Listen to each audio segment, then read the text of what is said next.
Hello and welcome to the Computer Game Show. My name's David Turner and I'm here with Matt Murray. Hello. James Farley. Hello. But a last minute text message means that Sean can't be here tonight. He is not well, and judging by the description he gave us, none of us would want him here. Actually, it sounds like he's going through some horrible stuff. So feel better, Sean. I hope you're better by the time you're listening to this, mate. So it's just a three-man show. We haven't had this for a while, have we? No, it's been a while, but it's all right. This is when it will just go silly within 30 seconds. Is that how it's going to... Almost guaranteed. I get quite worried with these shows, honestly. You do, like, you when do. it's... Well, no, like when you say these shows, do you mean every episode of the Computer Game Show? No, I mean, I say you sound before we record. No, I mean every episode when it's just me and you two, because it usually ends up with ganging up on me at some point, and it's just, I don't enjoy it so much, you know? That's not the case, Well, is hold it? on, Sean gangs up on you as well. It's not just that, like... Surely it's one less person to take the piss out of you, James. No, but surely that's a good thing, isn't it? It's meaner with this, because like Matt's showing off to you the whole time, What? and then like it's just more like Dave showing off to me. I don't need to show off to David. well, you're showing off to each other all the time, like, you know, how far you can go, and it just gets a bit much. Humour. How far we can go? What's the furthest we've been, James? What's What's the one time where you've just thought, this is too much for me now? You've It's crossed not. It's the just line it's here, just boys. cumulative, isn't it? Like over a period of time, it just gets a bit much. No, this is it. You can't even give an example, Matt. Exactly. This is the problem with See, James. look, there He you go. Look, chucks it's just accusations around, Some right? examples And he never will be backs them false. up. He never backs them up. Oh, you guys always take it too far. Give us one time. I can't. It's just... because, like I said, it's like the drip people. of like a sink. It's like, you know, if you like leave like a tap on, like, and it's got like a drip coming down over a time, that becomes annoying. But you don't remember every single drop, do you? Like from it, it's just No, that's fair enough. But you continuously put your head under the tap, James. That's the problem. We're going to drip away, mate. We're going to drip. We're going to that's what drip. we do. Move away from the tap. Guilty. Yeah? Don't put yourself in the firing line of the tap. I'm thirsty, Yeah? Dave. I'm thirsty. That's And- it. but See, this is a full secretly sink. loves it. There's been so many drips, there's a full sink, and you're just like, you know, submerging your entire head and saying, why You're am I bathing wet? in it. Why is my head wet? There's a lot of drips in the You're sink. It's a bathing full in it. sink. And then you're like, oh, I can't believe my head's wet because of all the dripping. You're dipping your gigantic penis into the sink. Where's that come from? Why did you do that? I don't know. Come on, like, we've That's been just what recording it's- for like what? How long? Like 2 minutes, and you've already done that. It's like this is It's not. already started, isn't It's been a it? long Should we night, get on to the baby. Full Nels crew, James? Go on, Should we do get it. on to the Full Nels crew? Just get on with it. They go on. are. Our Patreon producers this month, they are Aaron Patrick, Simon Nelson, Tom S., Jack Oven, Moomin Biscuit, Richard Ernsberger, Colin Brown, Gazman, Gabby Pereira, Graham Mackay, Rocketman76, My Dog Skip, Rex Reese, Matt Murray is my favourite podcaster, and Matt Morley's brother Mike. they are the Full Nels crew. And Love it. Can I just liking make a this new correction? trend, I must admit. Go on. You said Rich Ernsberger. It says Dave Ernsberger on here. Did it really? Did I say Rich Ernsberger? I'm certain you did. Yeah. Oh, no. I am so sorry, Dave Ernsberger. Thanks for pulling me up on that, James. You're doing a good job, mate. Well done. Thanks. That's a shocking mistake to make. I'm sorry, Dave Ernsberger. You are our Full Nels Member of the Week. How about that? Whoa, what a flipperoo for you. Don't get upset. I Other Full like Nels the members. idea of Matt Morley listening to this show randomly. I mean, that's probably never going to happen, but not only will he maybe listen to an episode and Matt Morley's like a running meme, then like one of the patrons is Matt Morley's brother Mike. I mean, like, what the fuck is this, Does he Matt? know he's a legend? Does he know he's a legend on this show? I'm not going to mention to him now because it'll just be like, he'll be like, why? And I'm like, oh god, you have to go about 60 episodes, but there's an arc. Don't worry about it. Can we do some Matt Morley t-shirts? Like, would that be possible? Oh, I'd love that. What, I'd love that. What would it say and why? Just I am Matt Morley. Yeah. the M squared. Matt Morley and Matt Murray. Best friends. M squared, best friends. We could do something like that. I'm sure we I was can. thinking more like, we you were know going to those- do t-shirts You ages know ago, those but we never hilarious got around to ironic it. t-shirts where it says Nirvana, but it's like a picture like Nickelback or Hanson or whatever. Yeah. That, but it's like Yeah. Matt Murray and it's a picture of Matt Morley's face or vice versa. I think vice versa would be no, funnier. because no one will you know? get that. Yeah. We just. Excuse me. Is this Matt Morley? Yeah. Can we have a picture to put on some No, t-shirts? do we're Matt's selling, face. please? You do Matt's face, then put Matt Morley underneath What, it. and just put Matt Morley underneath? Yeah, but he said or that'd be vice better. versa, though, James. He said Well, or he vice clearly versa. hadn't thought it through. No, when he said I haven't. Maybe one is Which is different on the weird. back. Isn't your name Mr. T-shirt? Shouldn't you be all over No, this? it's not. Like, Actually, surely- we haven't done t-shirts for ages. Need to. No, we haven't. Do you know? and we should, do you know what we should because- do? We could get t-shirts done with the Patreon producers like on the back, like tour dates. Do you know what I mean? Some people might not like that, but that is an amazing idea. Having it, what? So at the front it says Full Nels, and Yeah. then you And then put on the the back, names it's got on the the back of the. Yeah. That would be good. I like that idea. Oh. I mean, I'm sure one of those people don't want their name on the back of a t-shirt that someone's walking around on, but you know. Mhm. But it would be I've good got because Full everyone will Nels. have Matt Murray's my favourite podcaster on their back. So Yeah, but I Bloody- like the fact that's not the last one anymore, so it doesn't sound like I've just added a little comment on the end of it. People know that that's part of the full Nels crew I'll have to keep now, that, and not keep a that as personal opinion. So I'll have to keep changing I'm up the for order. that. Right. Should we get on to Patreon? Should we? No, we shouldn't. If you would like to support us on for what we do week in, week out for everybody, then please go to patreon.com/TCGS. There are various different tiers. We've got bonus shows, we've got live talksovers, we've got the full Nels crew. It's all there. You're all catered for. Whatever tier you want to go for, you fucking go for it. Matt, we've got the talksover coming up, haven't we? We have this Sunday, which is Sunday the 15th of August at 9 p.m. There, we'll be doing our Patreon monthly talks over. We still haven't quite confirmed what it's going to be, but if you're an £8.50 and above Patreon, or you want to be, there will be information about the live stream, which only Patreon members can watch live in a Patreon post in the coming days. But that is this Sunday at 9 p.m. And look out for a post So on sign Patreon. sign up, and come on down. There'll Sign also up be a bonus today. podcast coming soon, where we're looking forward to Matt, who has committed to writing Sonic fan fiction, which we will read out on our bonus show. I'm looking forward to that, Matt. Have you really started looking writing forward it to yet? it. No, I haven't. Summer holidays have started. And it's no, I need to. Summer Need to find holidays time. have started, so Matt Morley's been knocking on my door saying, "Can Matt come out to play, please?" Is that what you're saying? That and looking after the LED, but yeah, incredibly busy. I mean, but Oh, but right, yeah, I forgot do about need to start writing. I've got some ideas, and as I said, we might as well talk about it now. I did say to you, like, I've never read any fan fiction, so I don't know how hard it goes. Should I look at some? And you said no, so I'm worried, but we'll Yeah, just tell us, like, write we'll it. see what the results You've are. got to try and guess what fan fiction is. Yeah, and we'll see what comes out. I mean, I think I know what fan You fiction absolutely is, shouldn't read some. But Okay, all right. Well, then you crack probably on. incredibly We'll find well. out how close you are. Wouldn't it be great, James, if it's just a story about how Sonic and Knuckles go shopping or something, and then go home and say goodbye? I mean, That's the end. I'm really hoping that we can like take it in turns to read it as well, because I think that'd be brilliant if we can do that. I want to read like Maybe. a page We'll each see, or something. We'll see what pops out of Matt Murray. Yeah. We'll have a look. Right. Okay. Should we get into the feedback from last week's show? Hang on. Have we decided how long this thing is? I was going to say I don't know how much to expect. I'm not going to do an entire series of. I mean, I'm I think it's expecting. got to be I'm expecting at I think least it's got to be long. at least a page of A4. I'm expecting at least. Maybe if I No, do, I'm maybe if I do, expecting longer if than I do that. 3 sides of A4, you can each read a side. Yeah, that'd be brilliant. Yeah, something like that. That sounds about right. Yeah. Okay. Yeah. In size 2.5 text. Fuck. Wide margins. Get you know. right. You in go that. for a classic size 20 font. Let's have it. So yeah. that should be narrow margins. Right. Yeah. Okay. Yeah, go on. Come on. We get it. All right. Let's get to the feedback. Okay. We got star of Sasha Gray. I love the podcast, but can we remove all the politics and scandals? I just want a fun podcast about games. It seems like every week now there's some stuff going down and I play games to escape it. Well, I'm happy to say, Sasha Gray, absolutely not. Like, we could... Well, to be fair, right, I understand that point of view. Sometimes people want to get away from the horrible stories that are breaking.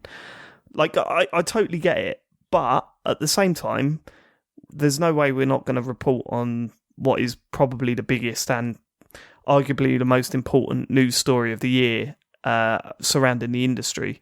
There's no way we're just going to ignore it. So, unfortunately, no. But, That's just, well, the show's always covered news like that, haven't we? Yeah, we've always done exactly. The whole point of this news story, these types of news stories particularly, is that the more people talk about it, the more people will be held accountable, and that's going to hopefully serve to improve things for everyone. I don't see what the point. I mean, it's like people say, get politics out of my games or movies and stuff. Like everything is politics, and also we haven't. It's not like we've just started doing these kinds of stories. We've done these stories since day one because it's important. It's awkward to talk about sometimes because it's like loads of these are troubling stories and whatnot. But the whole point is that it opens discussion and hopefully makes things better and brings it to light that it's not just about the games, is it? I get that. I get that. And there are some people that are angry that we're reporting it. I don't really think that's what's going on here. I think, judging by the way it was worded, it was kind of like, this is an entertainment show for me, and suddenly I'm sitting in the middle of a discussion about some really heavy topics. So, yeah, I understand sometimes that'll be uncomfortable for some people on a different level to rather, not as a usual, this is, the internet rage or whatever. But yeah, no, we're still going to continue doing those. So I don't know, maybe skip the news whenever there's a really horrible news story. And unfortunately, it seems like it's been every week because it's been every week for the past few weeks. So yeah, we're going to carry on reporting on it. Definitely. Yeah, absolutely. Okay, we'll move on to Garrus and Savannah. I think Dave's right about the cost of SSDs for the PS5 that will probably come down over time. As Matt said, they are not a brand new tech. They're just M2 NVMe SSDs that support the latest PCI Express standard Gen 4. When Gen 3 drives were the new standard, they cost around £200 for a terabyte. However, they're now down to as little as £100, as they have become much more widespread and made by loads of manufacturers. I'm sure as Gen 4 becomes more widespread, the price will come down, which is likely to happen since Windows 11 has support for direct access, which will allow PCs to use the SSDs in the same way as the consoles and will need the new standard of drive. However, I can't see the same happening for Xbox since their drive is a proprietary piece of kit, so there won't be the same competition between manufacturers. Yeah, but then there's already a huge price gap already between the two drives. So I mean, Sony, there's going to be a long time before Sony get down to the level that Microsoft's at now in terms of price for storage. I mean, I'm kind of with you guys. You were saying, I think, Matt, you were saying last week that I'm happy deleting games and reinstalling them. I've always felt like that because I've been lucky enough to have a decent connection and stuff, so it's less of an issue, I guess. I mean, there is the occasional night where we're talking about what we've got installed, and that's a bit frustrating because, there's games that I own that I don't have installed and I can't just go, let's play a bit of that now because it's not installed. We have to sort of say ahead of time whether we're going to be playing a game like that. But I at this price point, I can't see. It's a nice to have, isn't it? And you put a price on that based on how much money you've got. And right now, I'm not spending £250 on a terabyte of storage. I'm totally happy at the moment with my Series S just having another hard drive connected up that I just copy stuff over. It doesn't take very long. It's like I'd rather wait I need to do that, really. 10 minutes or whatever for something to copy over than spend hundreds of pounds on something. It's fine. It's absolutely fine. I believe I was praising that idea about a year ago before these consoles You're come right. out. It's great because it also they update as well. They're automatically updated. It's just copy them over and they work. It's very good. Do you reckon, so Sony don't do that, do they? No, well, they do that. They do, but it's really confusing and complicated. And I remember when the PS5 first came out, there was trouble with connecting up USB drives because if you went into rest mode, it was corrupting the drives or whatever. I don't know. I mean, I've not risked connecting anything up yet because But the thing is, I very rarely play multiplayer games on my PS5 anyway. If I'm playing multiplayer stuff, it's almost always on Xbox. Yeah, same. So with the PS5, I don't mind just having a couple of things installed because doesn't matter, I think if you're playing multiplayer, it's probably much more of a big deal, because you often flip between stuff. But yeah.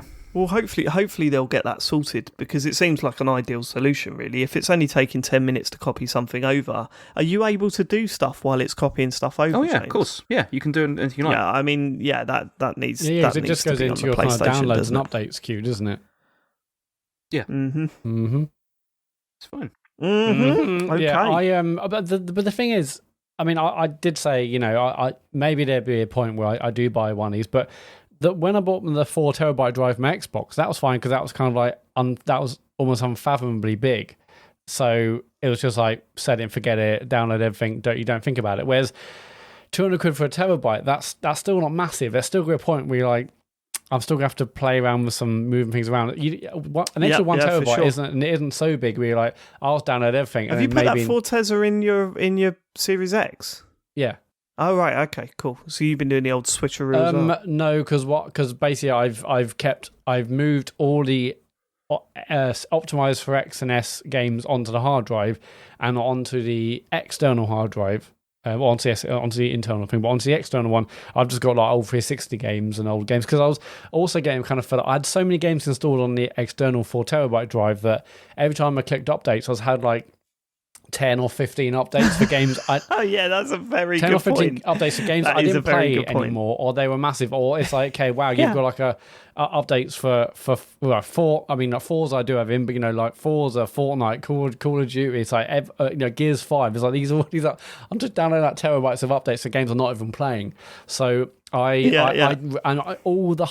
the I mean, probably not quite hundreds, but lots and lots of games I downloaded. When I was obsessed with Microsoft Reward points and weekly quests and stuff. I had so much on it, so I loved the week. I went through the whole lot and just removed everything that wasn't a original Xbox or 360 game because they're not going to have updates. And so yeah, but all the ones are optimized for X I've got on the hard drive at the moment. When it gets to the point where I don't want to keep juggling stuff, then maybe I'll have a think. But yeah, I probably will buy one at some point, but I'm not desperate at the moment. Nowhere near. Right, we're going to go on to next to Jim Jam Jafar. Loving the show, lads. Giving Dark Calls a listen, because we're running reruns at the moment. I didn't realise how long ago 2015 was until I heard James talking about Vine. Wow. I miss Vine, man. What a platform that was. Well, we got TikTok now. It's the same but different and better. No, it's not the same. It's just not the same. It's not the same. It's not the same. It's very much. When I was watching Vine, I never felt like there was someone watching over my shoulder going, "What about this one? what about this one? See, this one will only show you a bit of that. Go to that profile to watch the rest of that one." But yeah, but that's because apps are just more like that these days. Whereas in those days. And is it me, right, or is there like an insane amount of young women just about to do something and then it cuts away on that app and it just makes you feel I haven't seen it on my TikTok feed. It makes me feel like I want to delete the app.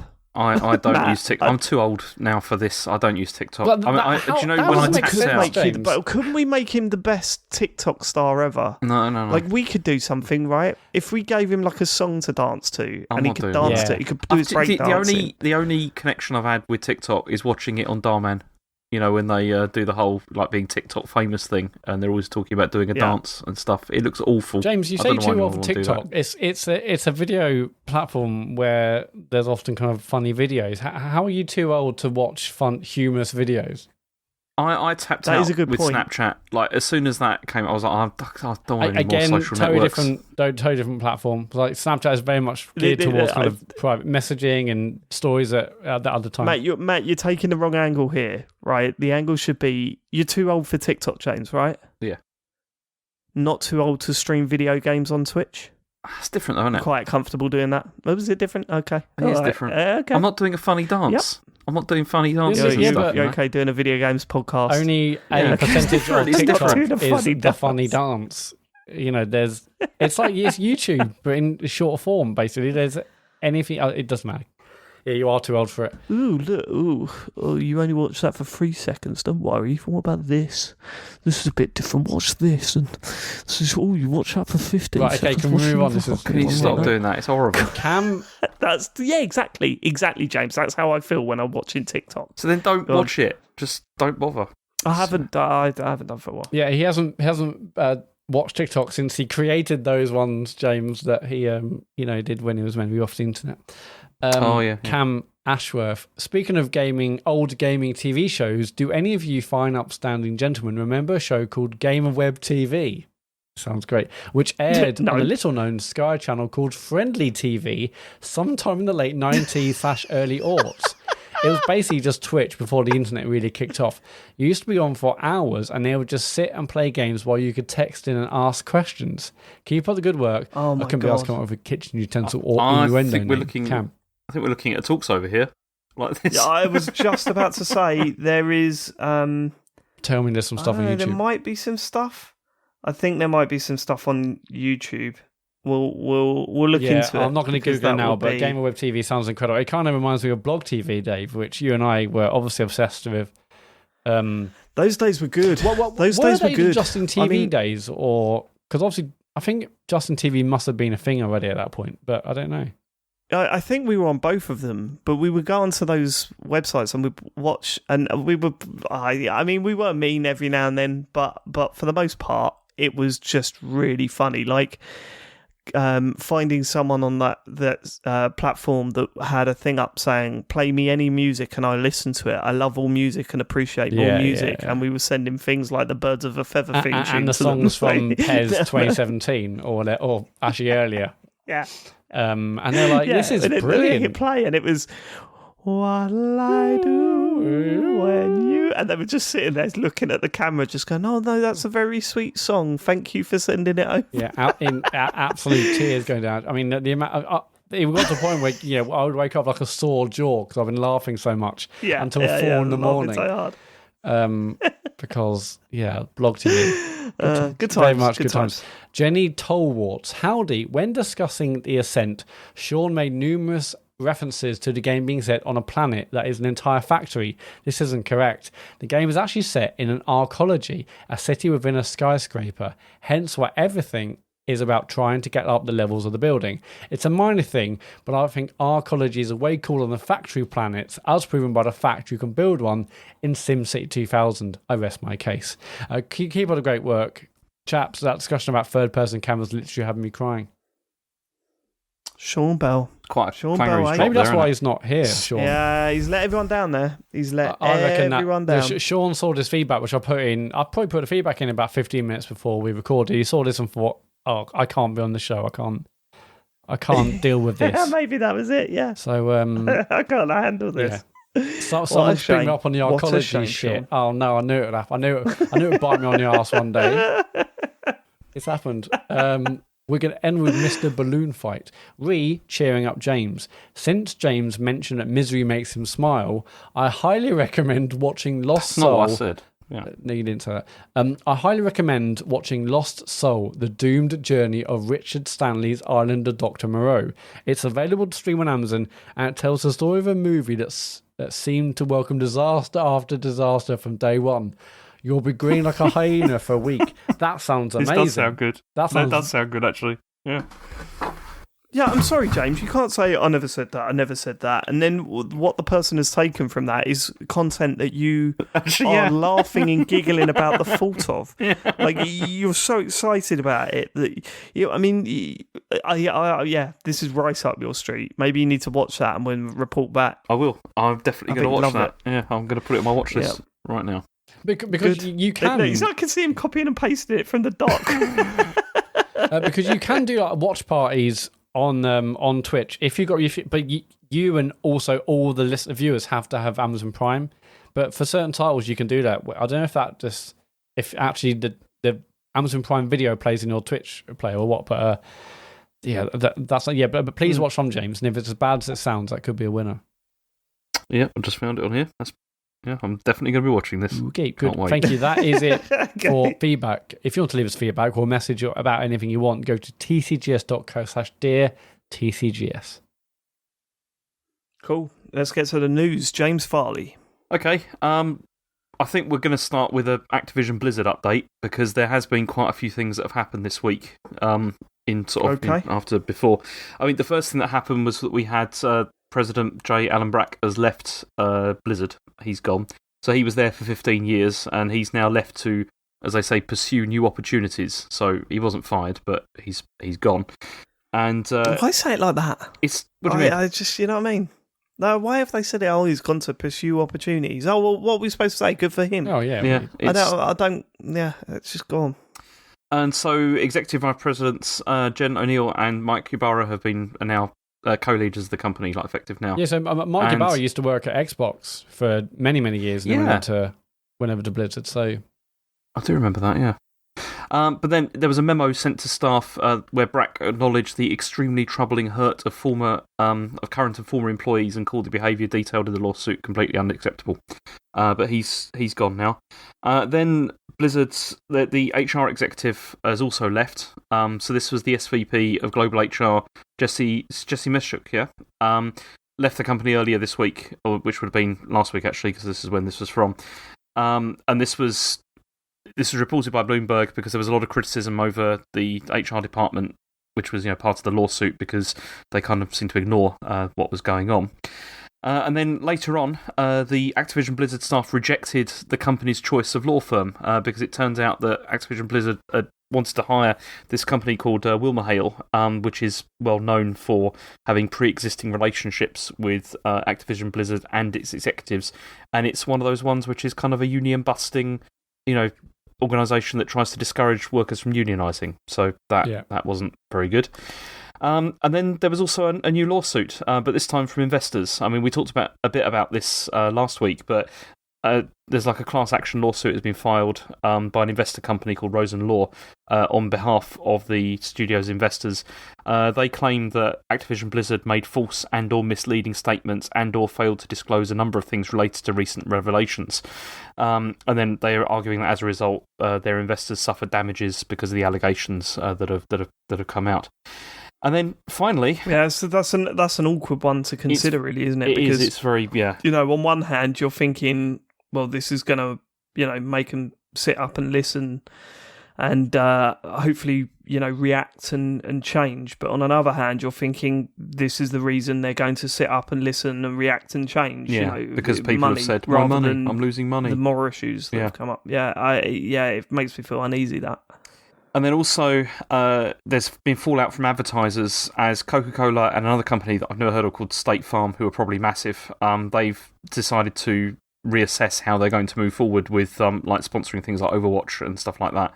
And also T-Mobile have pulled all its branding from the Overwatch League as well because of this.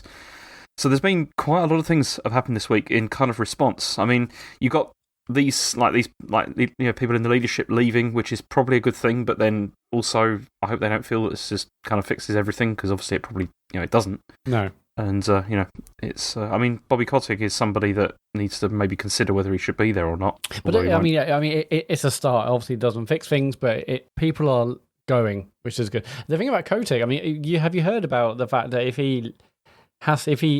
he's forced to leave or let go, like then they have to pay him like $290 million. Probably. Well, they're already paying him like $150 million or whatever for performance-related pay, which is insane. He got recently. But he gets like a massive payout if like he gets told to go. So the whole thing's absolutely fucked. Yep. I'll be interested to see how this thing progresses. There's a lot of sorting. I noticed there's nothing from Ubisoft this week. No, there's been nothing there. I mean, I don't know what's going. I mean, at least I don't want to say at least Activision Blizzard people are leaving, because that's as we said, it's maybe not. That's not solving like all the problems there are. But what are Ubisoft doing? See what's happening. So we're not hearing anything at all, which is not good. Yep. All right. Okay. Also, in other news, it is related. Gone Home's co-creator has stepped back from the project. This is Fulbright. It's Steve Gaynor, who's known for creating Gone Home and many sort of other games, and he was working on Open Roads, which is coming out reasonably soon. And he's confirmed that he's moving out of a leadership role because he said that he admitted his style was hurtful to the people that worked at Fulbright. And 12 former employees of the company have spoken to, I think it was Polygon, and said that they'd left partly because of his behaviour towards staff, and that there were a number of problems here. They said it wasn't sort of explicit sexism, but there was a sort of veneer of inclusivity, was how they described it, and said that there was a sort of toxic work culture there.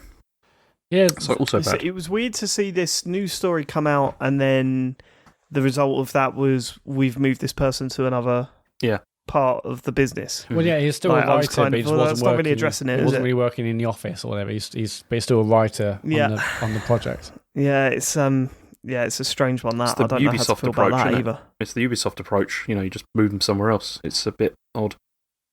But Yep. Yeah, this one felt weird because Steve Gaynor, part of the Idle Farms podcast for so long, and Fulbright, so about kind of creating diverse kind of experiences with diverse kind of set of people, and they're kind of indie darling, with the games they released, and it's like when I saw some kind of semi-cryptic tweets when this thing first broke, people saying Steve Gaynor, no, I was like, oh fucking hell, like what now? And obviously this is everyone's case is different, but I'm just like, oh, Steve Gaynor, for fuck's sake. It's like, it's clearly kind of it's bad throughout the industry, whether you're like a massive, huge company like Activision Blizzard, or if you're a small indie dev with only a few members of staff. There's clearly massive problems across everywhere, really. But fucking arseholes everywhere. Yeah, it's a widespread problem. Yeah. Not good. Yep. Okay. So shit. Shall I move on to Fortnite? Let's move on to Fortnite. Yes. Different, but So it turns out that Google were apparently considering buying Epic, and so this was during the whole, at the beginning of the trial and everything. Apparently, they wanted to squelch the game company's attempts to circumvent the Android Play Store, according to these newly unsealed court documents that have come out. And so Epic has been quoting this internal correspondence where Google described this, what Epic were doing, as a contagion that was threatening, because it could mean the end of the Play Store and everything. And Tim Sweeney said, this was unbeknownst to us at the time. Because of the court's protective order, we're just finding out about how Google's consideration of buying Epic to shut down our efforts to compete with the Play Store. So, wow. Yeah.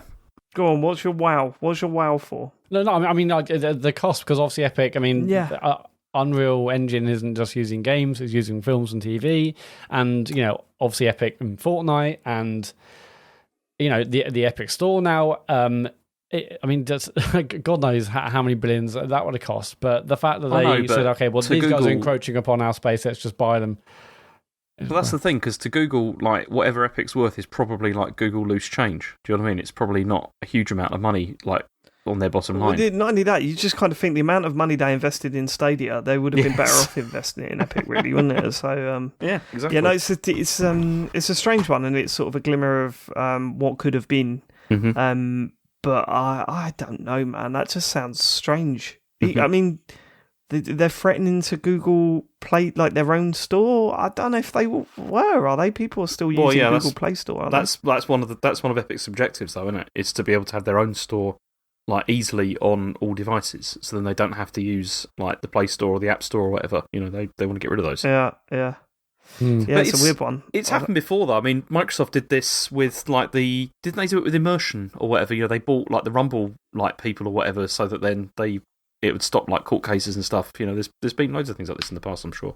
Yeah, they bought those Rumble people. Yeah, without a shadow of a doubt. I haven't heard of Rumble since, so I think it worked. Yeah, yeah. We had to create a whole new sense to be able to compete. Did Sony? I wonder who's going to buy? But they're doing now. They're doing all right now. Sony. They're doing all right. Really, those boys. What are they doing these days? They're selling consoles still. They're still going at it, but they're giving it a bloody good go. Okay. Oh yeah. You want to see the thing? It's mental. Nah, it sounds awful. It's actually insane going to what they bother. released. But it's not selling as well as the Nintendo Switch.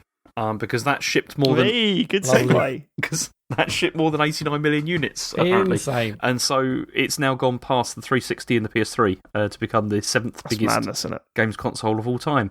And they're predicting, Nintendo think they're on track to exceeding the Wii, which they need to sell another 20 million, basically. This is going to overtake the PS2, isn't it? So is PS2 the best? Is that the biggest selling, or is the Game Boy the biggest selling? What? No, it's the PS2 is the largest, 155 million. So they've still got quite a way to go. Oh, is it really? They have, but it's the PS. But they'll release it. I mean, obviously every month it seems to be breaking sales figures, and then we've got an OLED version, and then maybe there will be the Switch Pro, or whatever. Yeah, so having a look, so PlayStation 2, 155 million. DS was Nintendo's. The Wii's quite low down, Matt. Yeah. Oh, okay. It's the Wii. The Wii Is it 100 shipped million?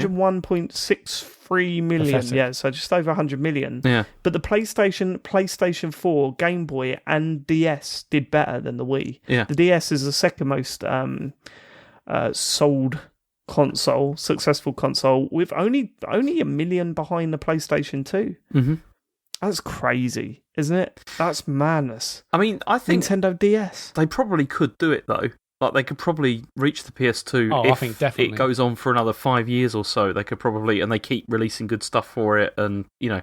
But then you Well, start. they need to release something for it soon, Yeah. because right now it's looking drab. Well, that's that what's Switch. That's the other thing, because although they've sold a lot, their sales are down from last year, and their net profit has fallen. It's 9.9% from the same period last year, and they're putting this down to software, but also not being able, not having as much on offer at the moment, which is not so good.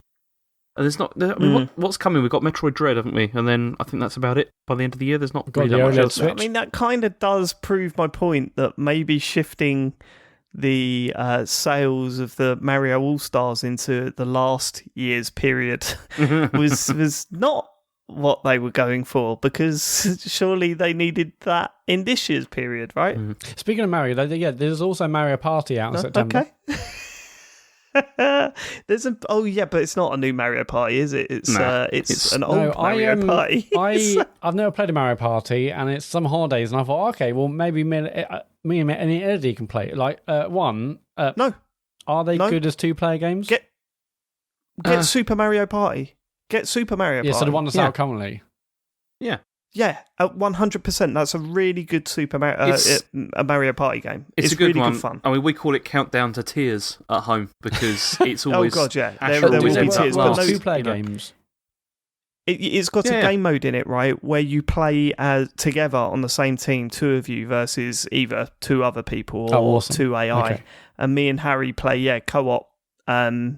Us two versus the two AI opponents, and it's good fun, man. We really enjoy it. It's got some nice HD Rumble stuff in there in some of the games. It's got some really fun mini games. It's got some crap ones, and it's got random moments where you just lose because it gives bonus stars to people and all that. The usual Mario Party it stuff. does that thing at the end where it's like, and then it's got some.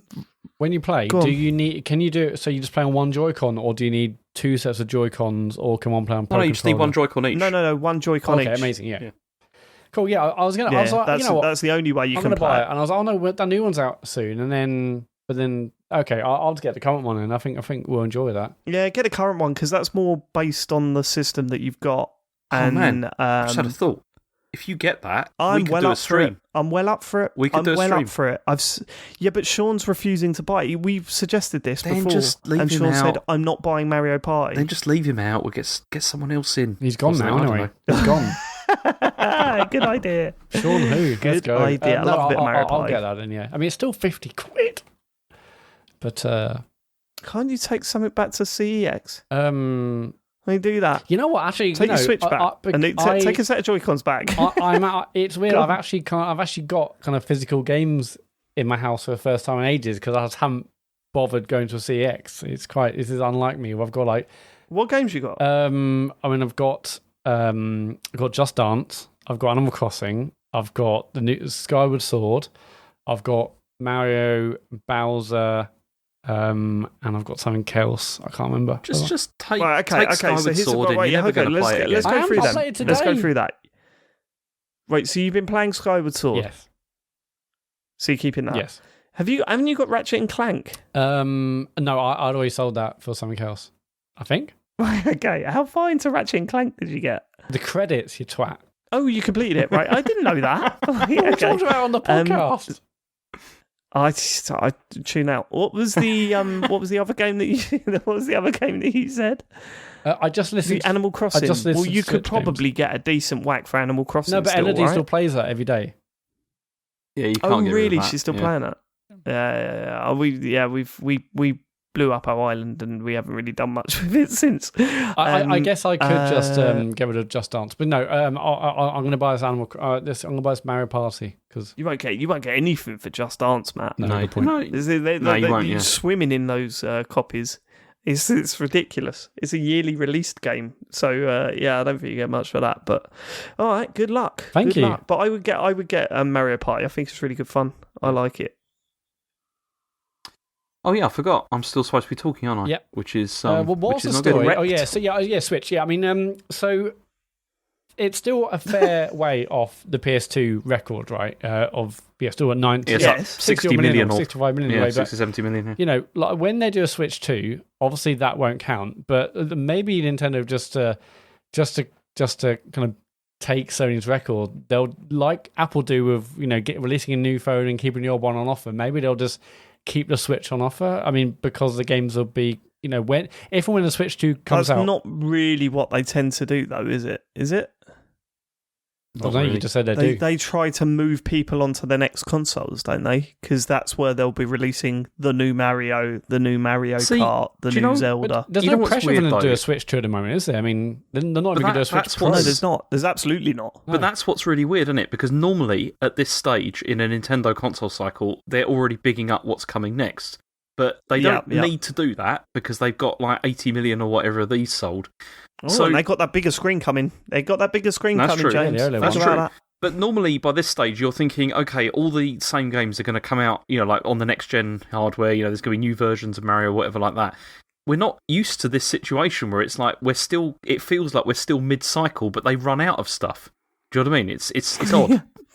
Yeah, although they did that for the Wii U about a year into the console's lifespan, didn't they? Where they were like, I don't know what's coming up. Anyway, welcome to E3. God, do you remember those? Do you remember those directs they did that were yes, like just? I do. Oh dear, they were so sad. It was terrible. I know. All right, okay. Bad times. Anyway, PlayStation are reportedly going to be focusing on console quality AAA games for the PSVR 2, and this is according to a. Why? Why? I don't know. We should say up front, Matt's staying quiet during this bit. We could say that, right, Matt? I mean, can you do a disclaimer, Matt? I love it when they do that on podcasts. Go on, do it. Well, I'm not going to say disclaimer. What I will say is everything I've seen that's rumoured sounds very interesting, doesn't it? Okay, fine. That means nothing. But and I should also say that Matt has told us nothing, which is annoying but kind of understandable. I'm just, what's the point in telling you? I didn't want to say anything because they were like, these stories, they were like, oh, hang on, it just be fucking pointless. Anyway, what I'm saying is, I don't even know this is real. Anything could have happened. I don't even know what this is even rumoured about. So let's move on. Right, can I just say this, right? You know that noise you just heard, listeners? That sort of rabble of noise and bleeps and squeeches that came from Matt's microphone. That's Matt being nervous. I've heard that on several occasions when he's worried about something. Already thinking if I should just delete that's that what that sounds like. I'm sure it'll be fine. Exactly. Don't delete that bit because I'll reference All it for the rest of the show. Yeah, the stuff is rumored. You don't need to say anything, Matt. No. That's what you've got. It's all right. I mean, I'm seeing Matt. I'm seeing Matt on Saturday, and if we have a drink, I might put up a Twitter space, and just we can have a chat about it. Matt, if he does that to you, ask him what he said on the bus because you're the only one that doesn't know. And it'll go quiet, right? Okay. Anyway, sorry, go on. Let's go on with the story. It's just anyway, being you, James. Okay, so this is from a YouTube channel that's called PSVR Without Parole, which I don't. Yeah, which is a anagram of Matt Murray. Yeah. That's weird. I've just worked that out. That's really strange. Okay, go on. So apparently, they put Co at the end of all their videos. That's go on. Tell me more. PSVR Co. Go on. So,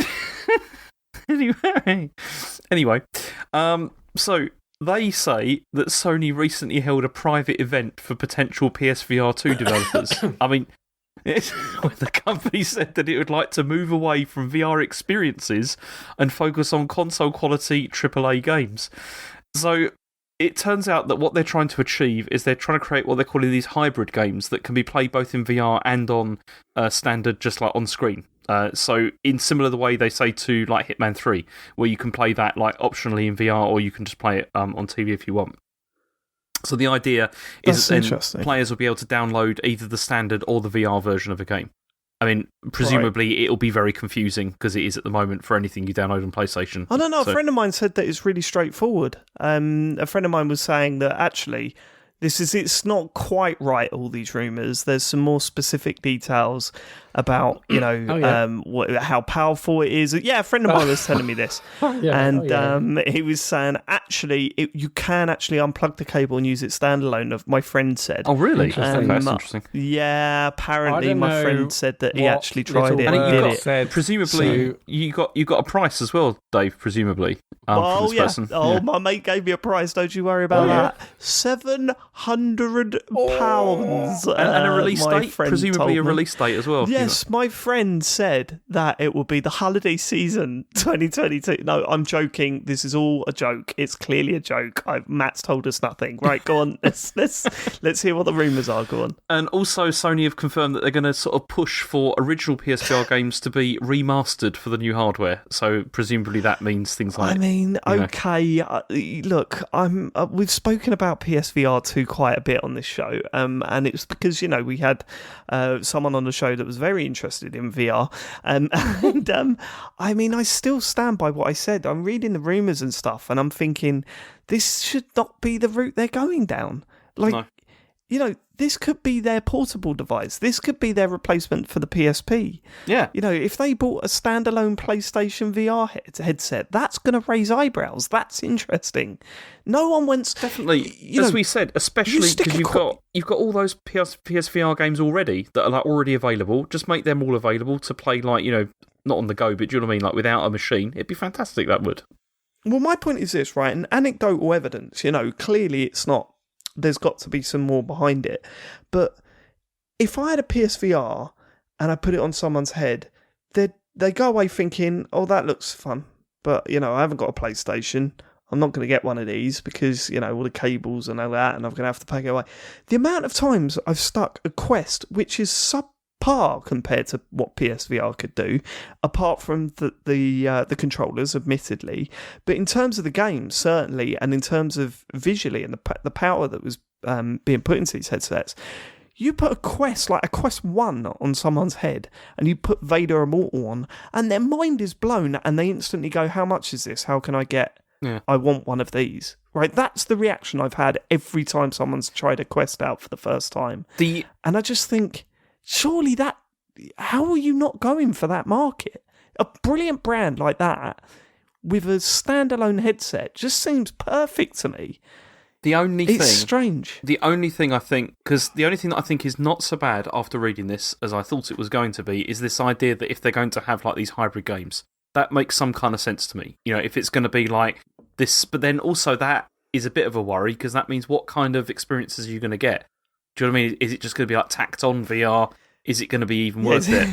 Is it going to be like, I mean, I've said this before, but is it going to be like when you went to see a 3D film in the cinema but watched it in 2D and it was like, oh, look, we're chucking things at the screen for no reason in this scene. No, why are we doing this? Oh, yeah, because you made it for a 3D that man's screen. Pointing. Why? Oh, that'll probably be brilliant in 3D. Yeah. Oh, the rockets come straight at the lens. The spears are going into the camera. I don't know. You're supposed to be quiet, Matt. Sorry, I couldn't help myself. You're talking yourself into trouble here. But anyway, I know. Look, the hybrid game thing sounds great, right? And I get it, but at the same time, if you're not shifting the headsets, the hybrid game thing is stupid. Yeah, and no one's going to. I mean, the other thing about this is that the hardware side of things does look like very good, like in terms of like very powerful, like much more high end than the current PSVR is, which means that it's probably going to be about the same price as a PS5. And I just can't see people going for that, like paying like $400 or $500 quid or whatever just for that. I just can't see it. It's just too much. I hope I'm wrong because, it'd be cool if VR took off a little bit more. But, as I said, I've done a lot of VR, PSVR, I've done a lot of Quest stuff, and my favourite experience is PokerStars VR, where you literally sit around a table, like pointing at each other, or Bridge Crew, which was just hilarious while we were playing that. So, it's not necessarily down to the power that sort of captures my excitement for VR. It's down to software, and the software doesn't have to be incredibly looking for it to be exciting and something that I want to spend my time and money on, Well, apparently this is going to launch in early 2022, so I guess we'll find out probably more before then. Oh, did a friend tell you that? Yeah. No, that's not quite what this piece says, James. What? Well, this IGN thing, it doesn't say it's going to launch early 2022. Yeah, it does. What does it say, No, Matt? it says that, this YouTube channel claims that Sony will reveal launch details in early 2022. Oh, James. It says PSVR without parole claims that Sony will reveal launch details in. Yeah, you're right. Yeah, yeah. You're just rereading the words I just said. Oh, did a friend make you think something different, James? That's interesting. Yeah. I don't know if IGN are listening, but get your pens out. Get your pen and paper out. Right, okay, are we done? It's so frustrating because, okay, we've got the inside scoop and we're not allowed to use it. Right, okay, should we get on to what you've been playing this week? That's it for the news? There's no rumours. There's still no rumours. I'm not, as I said. There's no Farley Fantasy Fucking Zone. hell, I'm not going to do it unless there's. We haven't used it since. I'm not doing it unless there's something worth bringing to it. Otherwise, it's a waste. I agree with that, but you can't be mad at me for being disappointed that we're not going it's fine. into Farley's I totally Fantasy understand Zone. that because I'd love there to be something interesting to put in there, but there I'd really love there hasn't to been be anything. something interesting. You know, I'm not going to. That's a shame. And we should highlight that the MP3 is now available on the website for James Farley's jingle. Yes. So please get that, download it, play it places, record it, and send it to us on Twitter, TCGS Co on Twitter. Yeah. Make sure you send us your videos and clips. Play it down the phone to someone on the radio. Put it over the speakers in the local Sainsbury's. Have it played all at of that. someone's We funeral. want this played everywhere. You know, all the all my God, yes, so please. Go to tcgs.co/Farley's-fantasy-zone or just look on our Twitter account at TCGSCO. There's a tweet a few days ago. But yeah, it's on there on the website. Do you reckon we could play that at James's funeral? Mm-hmm. That's the plan. As he's going down? I mean, that will be a As fantasy he's zone. going down? Like when that happens. Farley's Fantasy Zone as the curtains are closing. Close, yeah. But then you hear the sirens and people are like, fucking hell, we're getting raided. James, can you make like a 10-minute funeral mix? I could do that, yeah. That do wouldn't it. be a problem. Yeah. Good. Cool. All right. What have you been playing? Matt Murray, let's go. I thought I'd have loads of time to play stuff this week, but no, it turns out a lot in the last few days, but no, not the case. I haven't even gone back to Death's Door, which I desperately wanted to do. But what? I know, I have played a bit of Last Stop, which I'm really I enjoying. finished this last night. You finished it last night, did you? I did, yeah. I did. Okay. How far into it are you? I've only done the first set of chapters, so Okay. It gets way better. How many chapters are there? 6. Okay, cool. Six and a final chapter. Yeah. Okay, cool. So 7, but it's not called Chapter 7. So yeah. So I've only done the first set of 3 chapters, one for each of the characters, but I'm really enjoying it. But I've got some issues. So I love the fact, I love the fact that the dialogue, obviously it's incredibly British, and in fact set in London. I love that. I think what they've done to really ground it, set in London, they've clearly done all the homework, all the research. It looks and feels and sounds like London. I love that. I think the dialogue works really well. It feels really genuine, and yeah, I just like it. Even like the little kid, like the little kind of 5-year-old, like sounds like a genuine 5-year-old. I think all that's great. But I feel it really lacks the stuff that I loved about their previous game, what was their previous game called again? The weird symbols. Virginia. Virginia, the Virginia symbols had that like made no sense. Well, no, not that, but it definitely had like a definite vibe. This doesn't. It feels like it doesn't have a vibe. At least yet. Maybe that will change with story progression and whatnot. Oh, it totally has a vibe. The tone of it is. I mean, the 3 stories are very, very different tonally. Yeah. The 3 stories are different tonally, but this. I think I know what you mean, Matt. This isn't like a sort of David Lynch kind of thing. As in, it's not like or like Control or something like that. It's not. That last thing didn't make sense. It's not like Virginia. Virginia was weird, and it's like, okay, what is this? It wasn't even about the mystery. It just had a vibe, a sense, a tone that was like different and weird, and and then combine that with the cuts. So it's like, okay, that's why I like the game, and I did like the weird story and so on and so forth. But it had a vibe. Maybe it's the fact that it's kind of set in London that it just feels much more grounded, and maybe for people no. It's not that. The writing is definitely more straightforward. It's definitely more grounded. I think the stories themselves, although they're ordinary people in wacky situations, they are ordinary people and they react in an ordinary way. Whereas Virginia was just totally bizarre, and it really didn't click with me at all. What they were going for was just not what I was looking for. But this is a completely different tone. It's a completely different thing that they're going for, and I think it succeeds in a lot of ways. The further you get into it, Matt, there's a chapter that I spoke to James about as I was playing it that I absolutely adored, and it was my favourite story. So James had his favourite story was the one about the person that was working at the military base, right, James? Yeah. That was my least I like that favourite, story. actually. Really? You didn't like that one? Yeah, no, I liked it. I liked all three stories up until a point. But my favourite by far was the body swapping story. Yeah. I just loved the characters. I loved the way they talk to each other. I loved the reactions of everyone around them. Some of the scenes in it were just cartoons, and that was funny. There's one particular, I think it's chapter 3, where they're planning something, basically. There's a scene where they're planning something, and it is so beautifully done. I've never seen it done in a video game like that before, and it is perfect. And, I think I mentioned last week that it does something I couldn't quite put my finger on, but this week I worked out was the pacing. It absolutely nails the pacing. It cuts all the, whereas, I love Life is Strange and I love The Walking Dead, the first series, because that's the only series that I played. But I love those games, and although they're different because they're more sort of branching storylines and this is way more straightforward, I think when I played those games, I never enjoyed the bits where you would have a conversation and then you would look around for a long time, or you would go and solve a puzzle for a long time, and then the story can continue, because it felt like it was breaking things up. And during those moments, there was a few times where I was thinking, okay, let's just get to the next bit. Let's finish this bit off and get to the next bit. Whereas here, it's got none of that. It is literally just the dialogue.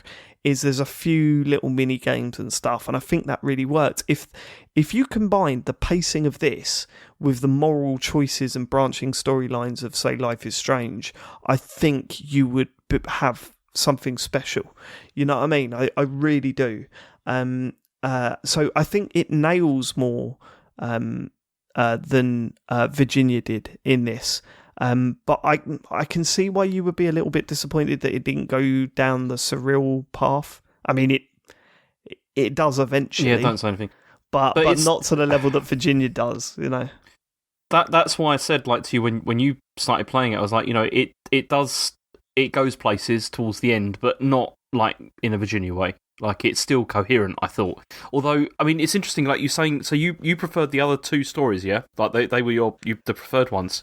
I genuinely enjoyed all three of them. Genuinely, so it sounds a bit harsh to me for me to say I didn't enjoy the one that you liked the most, but I think it was my least favourite out of the three. I was least invested in that one out of the three.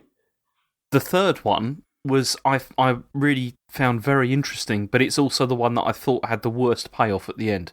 Like it had none of the payoffs really worked for me. No, not really. But that one in particular, though, I felt really didn't. I don't know where they were going with that. I agree. Yeah, it was too strange without enough explanation. Yeah, but I agree with that totally. But honestly, the whole way that it ties everything together, and again we'll talk around it, I thought was pretty bad. I was cringing quite a bit, and I just thought this isn't what I've been enjoying about it. I think that's it. I was enjoying the game so much up to that point, and I was like, this is totally against the reasons I was enjoying this game. But it's also because it's like, you didn't really need to go here. Like, you didn't really need to do this. Nothing happens there, really. No, not at all. And also, it doesn't make any sense. And also, like the logic of the game doesn't work in that with it either. Yep. Like with the environment you're in, it doesn't make any sense at all. No, which, it really doesn't. It really doesn't. Which is a shame. And I thought if you'd have spent the time focusing on the conclusion of each story rather than explaining the reason behind things, I thought that would have been a much more satisfying end. But, I mean, I didn't like Virginia. I did like Last Stop. I can see them making progress, and I'm excited to see what they come out with next. Whereas if you'd have told me, are you looking forward to the Virginia devs' next game, I'd probably say no. But now you're telling me, are you looking forward to Last Stop's devs' next game? I'll go, yeah, let's see what they've got in store for us next, because I think it'd be interesting.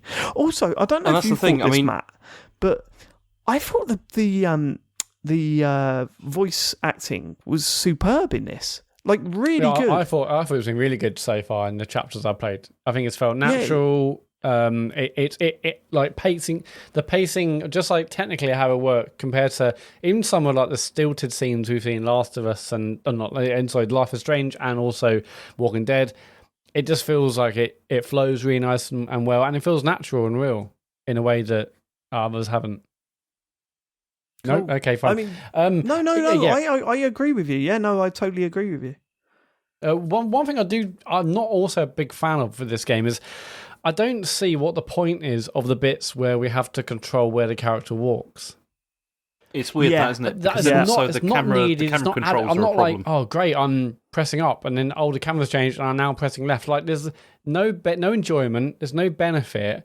I would rather just like put a controller down and that person walks, because I actually think those bits are really nicely done, like where they're having two characters or two or more characters having a conversation and they're walking, through town, to or from a tube station or whatever they're doing. I think that's really, really nicely done. It's like a nice kind of change of pace and it just has like a nice feeling.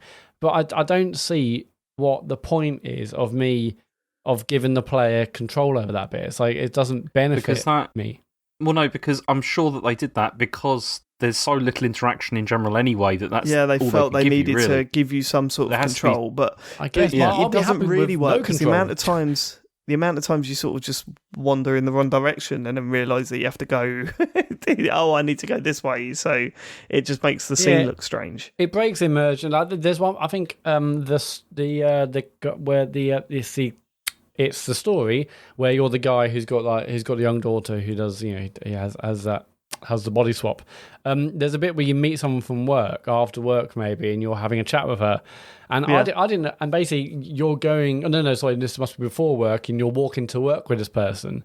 And I didn't know where work was, obviously, but you walk down the road, and then suddenly I'm like, okay, well, I assume I'm going into this building here. And like the woman you're with, she like walks on, and then kind of like has to like walk back because I quickly changed direction and went and walked in this doorway. It just breaks immersion. It's not needed. And the amount of times there's like a panning shot of a street or whatever, but you're sitting there and you're going, well, is this just an establishing shot? Because there's a few of those.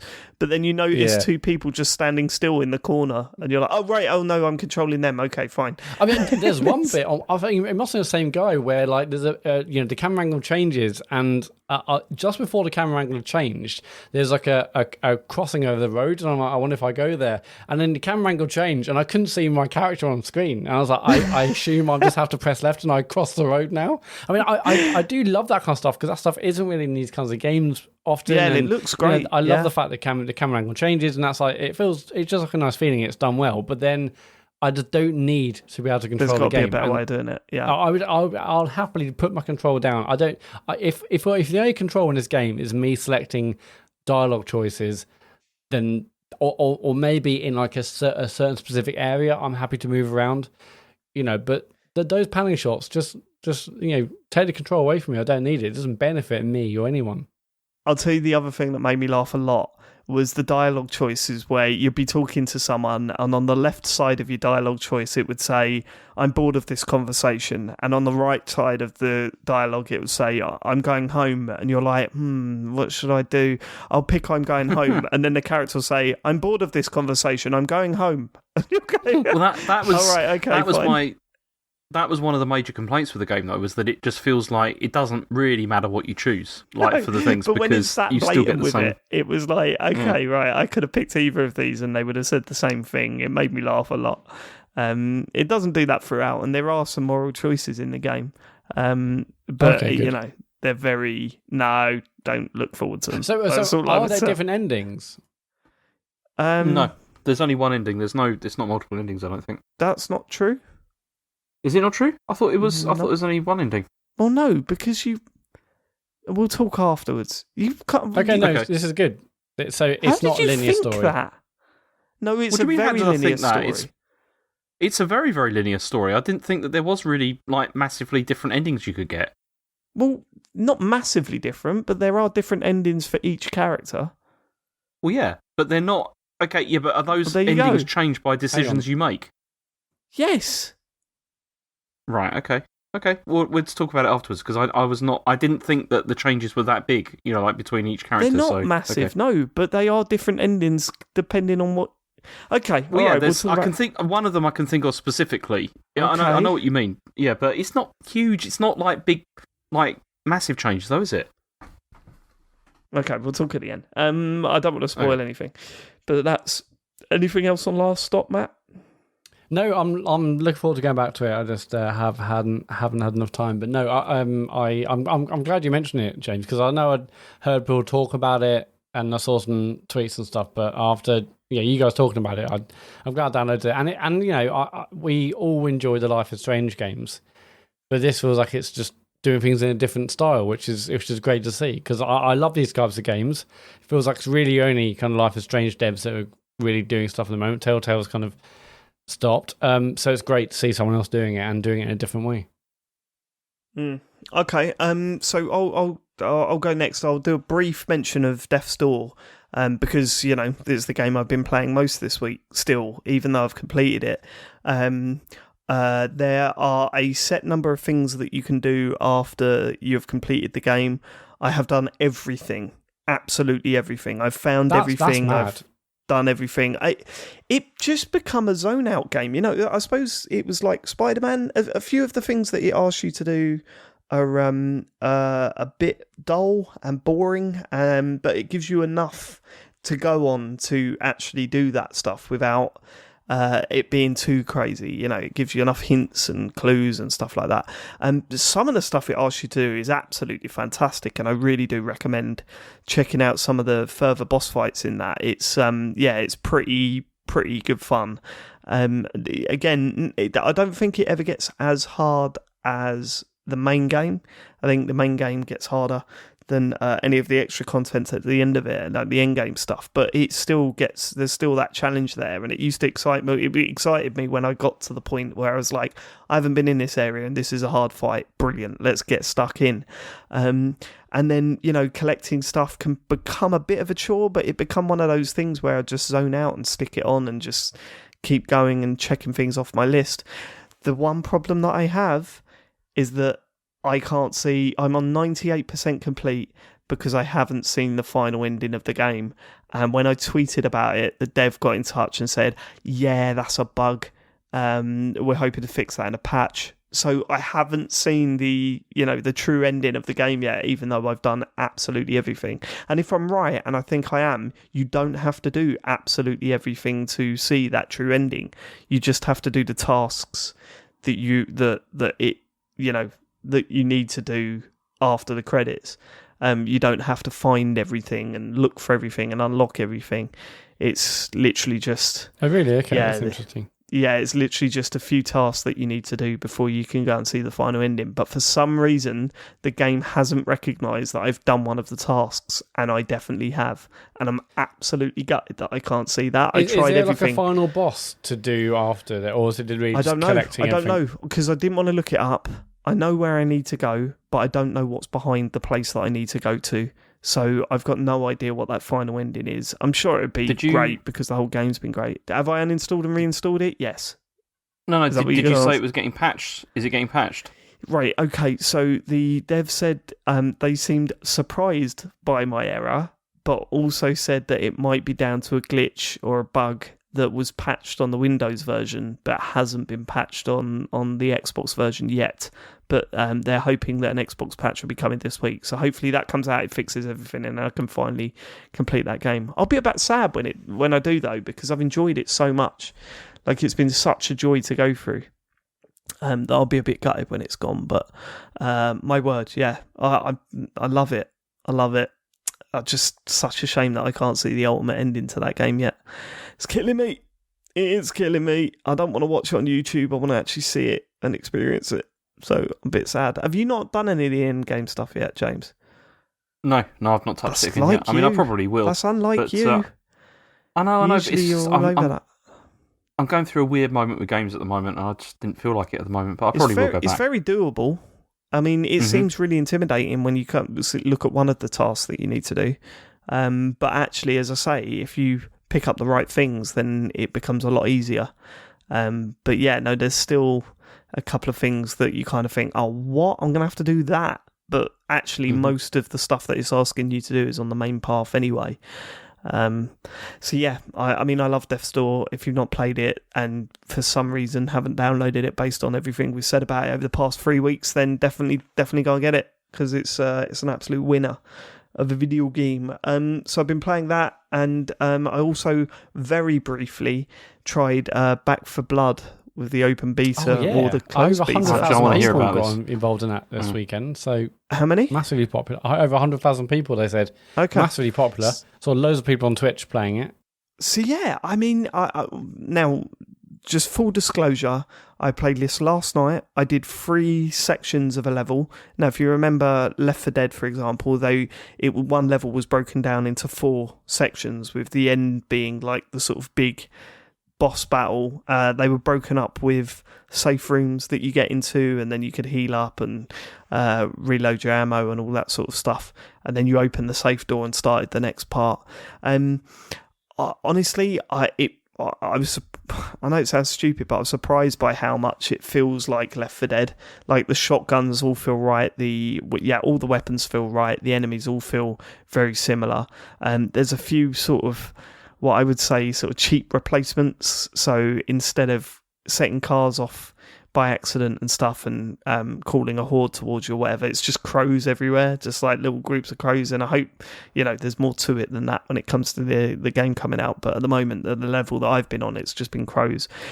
They've added this card system, which completely baffled me. And that might be on me because I didn't read everything. I just wanted to get in the game and start shooting zombies. But I looked at the cards and I was like, I don't know what I'm supposed to be doing here. I don't know if I've got them selected or whatever. That's what I've read, because I was reading just on Romlock and stuff, like people's responses to it, and somebody just said the card system feels unnecessary and just can't really see what it's adding to the game. I wouldn't say. I mean, I don't know. It's way too early to say if it's unnecessary or not, because this is a closed beta, and we don't really know the systems, and that stuff could be more end-game stuff focused. I don't really know how well the system of the collecting cards, and what it is that you spawn into a camp. So in this, whereas before, you would load into a menu, you'd party up with, this is on Left 4 Dead, you'd party up with people, you'd select a campaign and you'd go, right? In this one, there's a hub area where you can purchase things, you can buy upgrades to your weapons, you can buy these cards, and you create a stack of cards and you can use them for various things. Look, games these days need more than that. And I think we've got to understand it. If it was just menus, let's launch into a campaign, I think people will feel that they need more than just those 4 campaigns. That was fine back in the Xbox 360 days where, online play on consoles was still a pretty new thing. But we've now had Fortnite, all of these season passes. We've had games like Dead by Daylight that has shown that you can have longevity and an audience if you put the right mix of, gameplay and these sort of elements and upgrades around it. Because that's what keeps people playing Dead by Daylight, and that is a dead simple game. That is definitely the game they've been looking at to say, right, how do we give this legs? How do we keep people playing this game? So you can see why they're doing this stuff. And saying it's unnecessary, I don't necessarily agree, because I think in this day and age you need something a little bit more for players to cling on to. But whereas before it was just like, let's do that one again.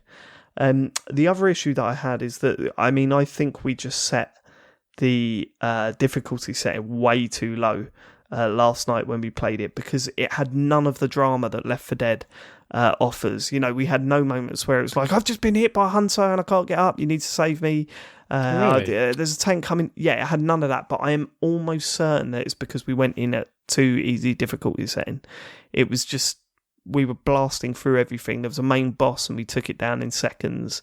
There was tank equivalents. If you remember the tank, they would bust through walls and run at you and charge at you and stuff like that. There was a character like that, but it was one shot. Well, it was one grenade and it blew up. You know, that sort of stuff. So I think we just had it on a really easy setting.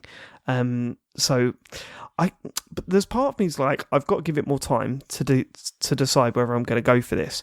But at the same time, I'm kind of thinking, I don't want to play through this in a beta. I want to actually wait for the game to come out and experience it. Yeah, I mean, it's coming to Game Pass, so it's just... It is, so I think we're going to do that. And I think, again, that's another one that we might have to look at for a stream, because, you know, if it's anywhere close to what Left 4 Dead did, then, yeah, that'd be great. I'm a little bit concerned about the characters, because the characters in Left 4 Dead were so good, and it was such a big part of it, hearing them talk to each other and all that sort of stuff. Whereas these ones seem a little bit more generic, not enough personality in each one.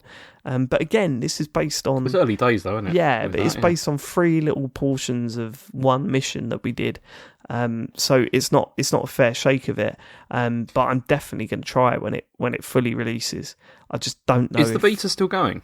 I think tonight's the last night. But I think they're going to be doing more betas in the future. So so keep your eye out. But yeah, I mean, it's still in the balance for me, this one. It's still it could go either way, but I'd rather wait until the game's out before I find out which way it's going to go. I will say this though, and this is mad. I played that game last night non-inverted. Now, okay. I've been playing video games for a long time, and for the first, so I started playing it with inverted on, and I was like, why do I keep looking down when I'm trying to look up? And I think it's down to a Microsoft Flight Simulator, because I still haven't found a way of inverting the camera when the camera's behind the aeroplane. So I've forced myself to control the camera by up is up and down is down. And then, so I switched to non-inverted on Back 4 Blood, and I was like, oh my God, I'm not doing that anymore. Maybe I'm not inverted anymore. And what a weird way to change how you've been playing video games for 20 years. Like, seriously. I mean, if you'd have told me, David, you won't invert. 2021, you won't be inverting. Oh no, what game made me change that? Microsoft Flight Simulator. That's the game that made you change that. I mean, I was like, I don't think we can play games together anymore, Dave. This is shocking and disgusting, to be honest. Why? It's just... Who are you? I'm joking, Dave. Make me sick. You've really upset me there, actually. No, here's what's weird, James, is that, like, usually I'm with you. I've always inverted, right? But there's a couple of things. First of all, it's a fucking pain in the arse to invert. It's awful. No, it's not. You just press start and go to options and just change it. No, not with, like, when you go to, like, an expo or whatever. It's just, okay, well, yeah, press then start. It's Where's the option? Exactly why there changed, it is. Yeah. Let's go here. Is it under gameplay? Is it under controls? Is it under, what is it under? You got to change it. Have I come out of the menu in the right way where it's recognised it, or have I just pressed B and it just doesn't save that option? It's just my brain's going crazy. Is it the X-axis or the Y-axis? I just it's always a pain in the arse for me. Or if you're, like Harry, I'm trying to teach Harry to play non-inverted. And he's playing Minecraft a lot, non-inverted, because I don't want him to go through what I'm going through, James. And my kids are the same. My kids are the same. They don't play inverted either, because I thought about it and then I just thought, it's not worth it, is it? No, you've absolutely got to make that change. I mean, so when they hand you the pad, isn't it just really frustrating, James? I'll just press start and then just change it. Oh, no, I can't and then I have a go at them and just say this is messed up. Just learn the other way. Yeah, I need to do doable. that. You did that yourself, didn't you, mate? Yeah, I You did changed- that because I think it's actually the funny thing it was Left 4 Dead 2 that did it. I remember playing Left 4 Dead 2 at an expo, some early EGX, and I remember queuing for ages. And then when I got there, I didn't have to spend like 5 minutes changing the settings, and then I felt bad for the person behind me. So I just felt like I just can't do it. The thought of it makes me feel sick. It's doable. I don't know what game I eventually did it on, but I did it, and then it was like, wow, I don't have to change the setting every time. If I'm an expert, I can just grab a pad and play without, as Dave said, going into settings, etc. It's just, you can do it, you can change it. Do you remember, like, I told you the story, right? At GameStars Live, this was before EGX even existed. Live.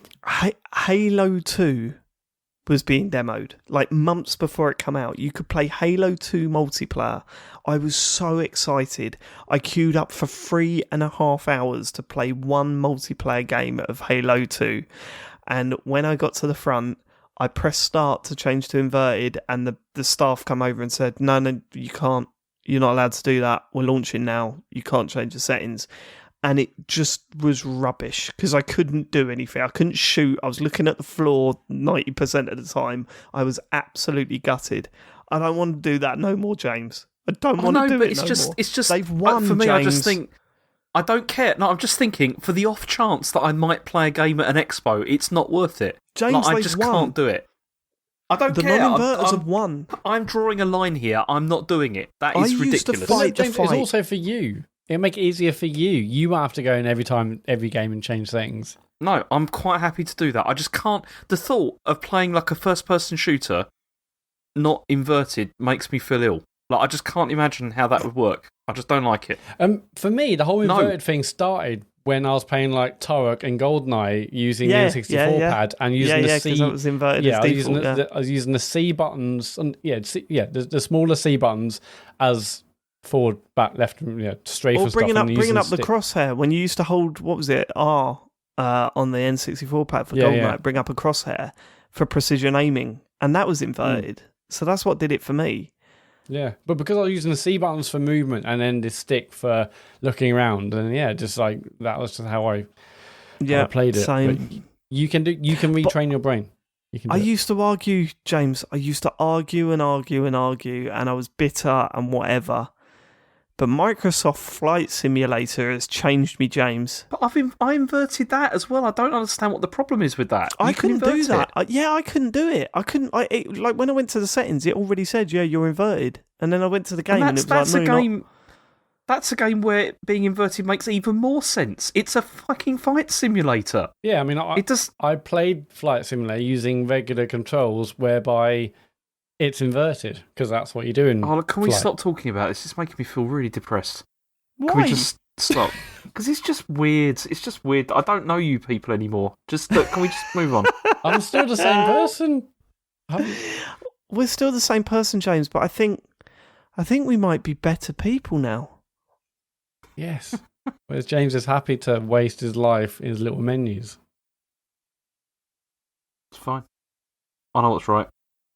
Well, what have you been playing, James? You know what's left. What have you been playing, James? I played 2 things this week, but hardly at all because we're moving and stuff, and it's just I've been busy doing things. Sucks. Moving sucks, doesn't it? Everyone says it. It's horrible. It's true. Yeah, I'm surrounded by boxes at the moment, and it's annoying. I mean, name one thing worse than moving. I can name several things worse than moving. Matt. Okay, forget it. As something that people have to do. Forget it. It's terrible. No, God, this no, because I was going to say, like, apart from people dying and terrorism and diseases. People. We asked 100 people, what's worse than moving? Having a vasectomy, or having to select our survey says. No, moving's worse than a vasectomy. That's why it went. That was what that noise means. Have you ever seen Family Fortunes, Matt? Yes, I love Ern and Kay. Well, that's how it works. I was more of a Les Dennis man myself. Yes, so was I. I picked that shitty reference on purpose. Les Dennis for life, boy. Right, I'm James. so addicted to games. Oh my God. That sounds nothing like Les Dennis. James. God. So anyway, I've played two things. What do you want to hear about first? I've got the Great Ace Attorney and a Plague Tale Innocence. Why are you leaving that to us? Why do we don't do that to you? You direct that. I know, because I don't care. Just which one? I don't The first care. James, you've given up on the podcast, haven't you? No, You've it's not true. given No, up. what I mean is I don't care which one I talk about first. That's why I thought I'd give you the chance to make a choice. You know? Oh, right, okay, we don't care. Over to you. God, this is like Okay. podcast Stick that in your tennis. pipe. In that case, I will talk about them in order if I've got them written down here. Oh, so I'm going to talk fuck's about. sake, you really going to start with the Great Ace Why are you Attorney? starting Okay, with go that? on. Why, James? That's clear. Okay, fine. So anyway, I got the Great Ace Attorney about 2 weeks ago, I think it was, but I've barely sake. touched it, and I haven't really had the chance Is that the to play it that title or much. your opinion? Like, It's called. work No, out. it is called the Great Ace Attorney. Right, That's okay. the So And what is this it? is the What's double the great? pack. What is it? Please don't So tell what it me is- it's the games that you've already played every year for the past 20 years. Go on. No, I've never played these because these have not been released before in the West. These are ones which have just come out and they've What, you didn't download spruced them? them up. You didn't get them on your R4 card or whatever it was. I didn't know. Well, they were in Japanese as well. Like I think they were fan translations, but these are redone, all that kind of stuff. Okay. Yeah, the R4 that takes me back. That was a long time ago, wasn't it? I know. Yeah. Good I time. didn't have one, but I do remember people talking about them. It was, I love that you just buy them on Amazon. Yeah, go on, just stick them on. Yeah, we'll just send them to your house. Yeah, go on. So this is set at the end of the 19th century, as opposed to the newer ones which are set in sort of more modern times, and it's set at the point where it's Britain and Japan, and they've signed like this friendship agreement.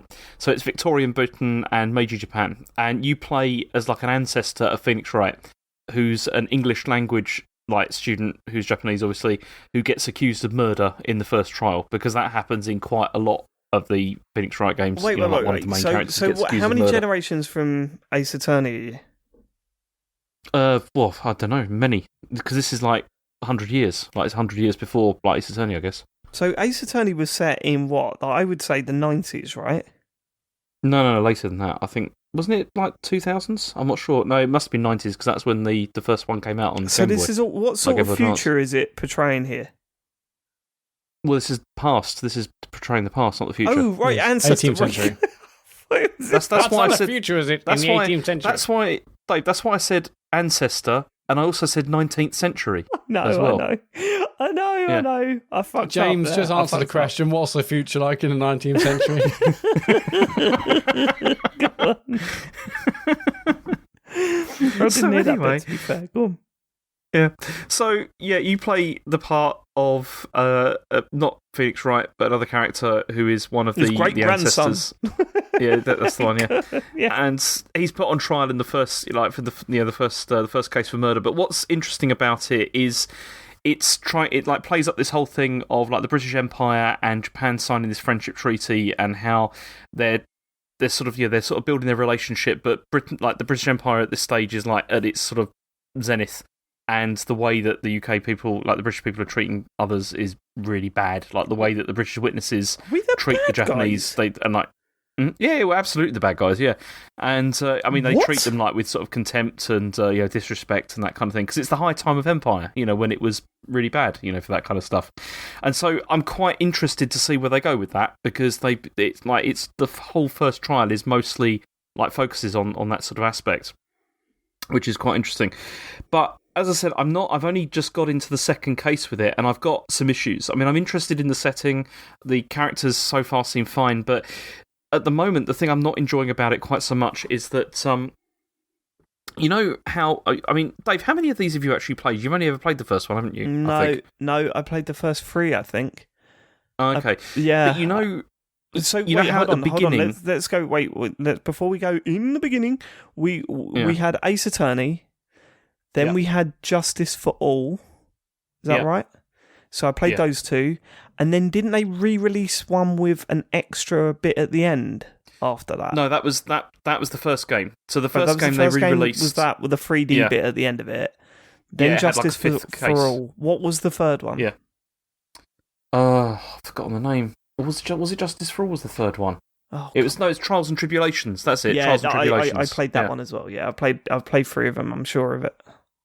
So, you know how in the beginning of each of those games, they don't always do Take the like a piss out whole. yourself because it ruins it for everyone. Fucking hell, James. Yeah, okay, I won't do that again, sorry. It's all right.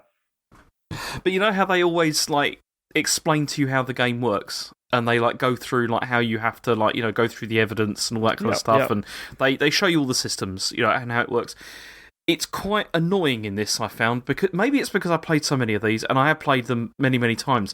But I found in this one the instructions for it particularly irritating because the dialogue in this is a lot less snappy, I found, than in the previous games, and so it felt like all the explanations were really like overly long, like throughout the first case. Like the first case feels like the longest first case I've ever played in like a Phoenix Wright game. It went on for ages, and it was all like sort of going all over the place. It felt more like case 3 or case 4 in like some of the other games. So I was a bit disappointed with that because you're taught how the systems work, but it's annoying and it goes on for too long. And I just wish that they'd sort of like take the training wheels or whatever off like earlier on, or you had an option of saying, I've played these games before, I kind of know what's going on here. Like, can you just let me play it rather than but then that have to doesn't. just keep I mean, explaining the way the tutorial stuff worked was that it does it within like the first trial, right? Like the first trial's the tutorial, right? If they just drop that, then aren't you just missing a big chunk of the story? Potentially, but then they did that very well in the previous games, where they explain things but not exhaustively. Whereas in this, it feels much more exhaustive in the way they explain it, and they're still explaining it in the second case as well. That is, but then though, it's a game where you go and point on things, and then you get into a trial and still bring the right evidence up. There is that, but then they are introducing new systems as well, I believe, although I haven't come across any yet. But there are definitely new systems that they introduce later on, which obviously they will need to explain. They should do the FIFA thing where he said, I've never played a football game before, I've played a football game, and it's like, I've never played Ace Attorney, I've played the odd one, I replay them every fucking year because I'm an idiot. Oh yeah, I'll choose that last one. I'm James Basically, Farley. I want to choose world class. And then so I can like play it. But that's the only thing that's irritating me slightly at the moment. I'm interested in the setting and where they're going with the whole like British Empire stuff. Maybe they could change the title of the game on the main menu depending on what difficulty setting you've chosen at the start. It could be that I'm world class Ace Attorney, the beginner Ace Attorney, legendary Ace Attorney, semi-pro. That'd be brilliant. Yeah, and he just doesn't have a tie in any of the scenes. Yeah. And he accidentally says a different word instead of objection every now and then. Or he knows semi-professionals. But you could also tell that it's definitely rigged, and it's like going in a certain direction. Yeah. Stick to the FIFA analogy there. Yeah, it's pretty good. But no, I mean, I'm looking forward to playing some more. But as I said, I've not really played enough to really like say much about it. Apart from it looks nice. It's another Ace Attorney game, which is good, and it's one I've never played, so I'm quite excited to get further into it. The only other thing I've played is A Plague Tale Innocence, which I started last night, and I got up to Chapter 3 last night when I was playing it, and it's all right. What? Just review what you said then. I was playing this game last night, and I got up to Chapter 3 last night when I was playing it. Yeah. I mean, Matt, you can talk to James about this. I mean, the character animation isn't great, is it?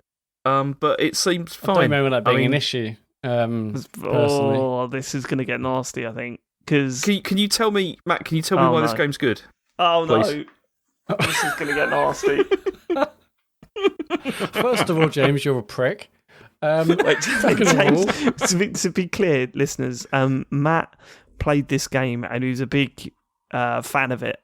And, it's not something that you regularly bring up, but when it does come up, you mention about how much you loved that game. And James is a cynic. So I know he went into this going, okay then, come on. Let's see why this is the best game ever made then, come on. I just I know that's how James sat down. And then, the animation's not quite right there. I'm going to write that down and bring that up to Matt tomorrow. I know that's how you think, James. So I'm just going to sit back now, actually. You have your little discussion about A Plague Tale.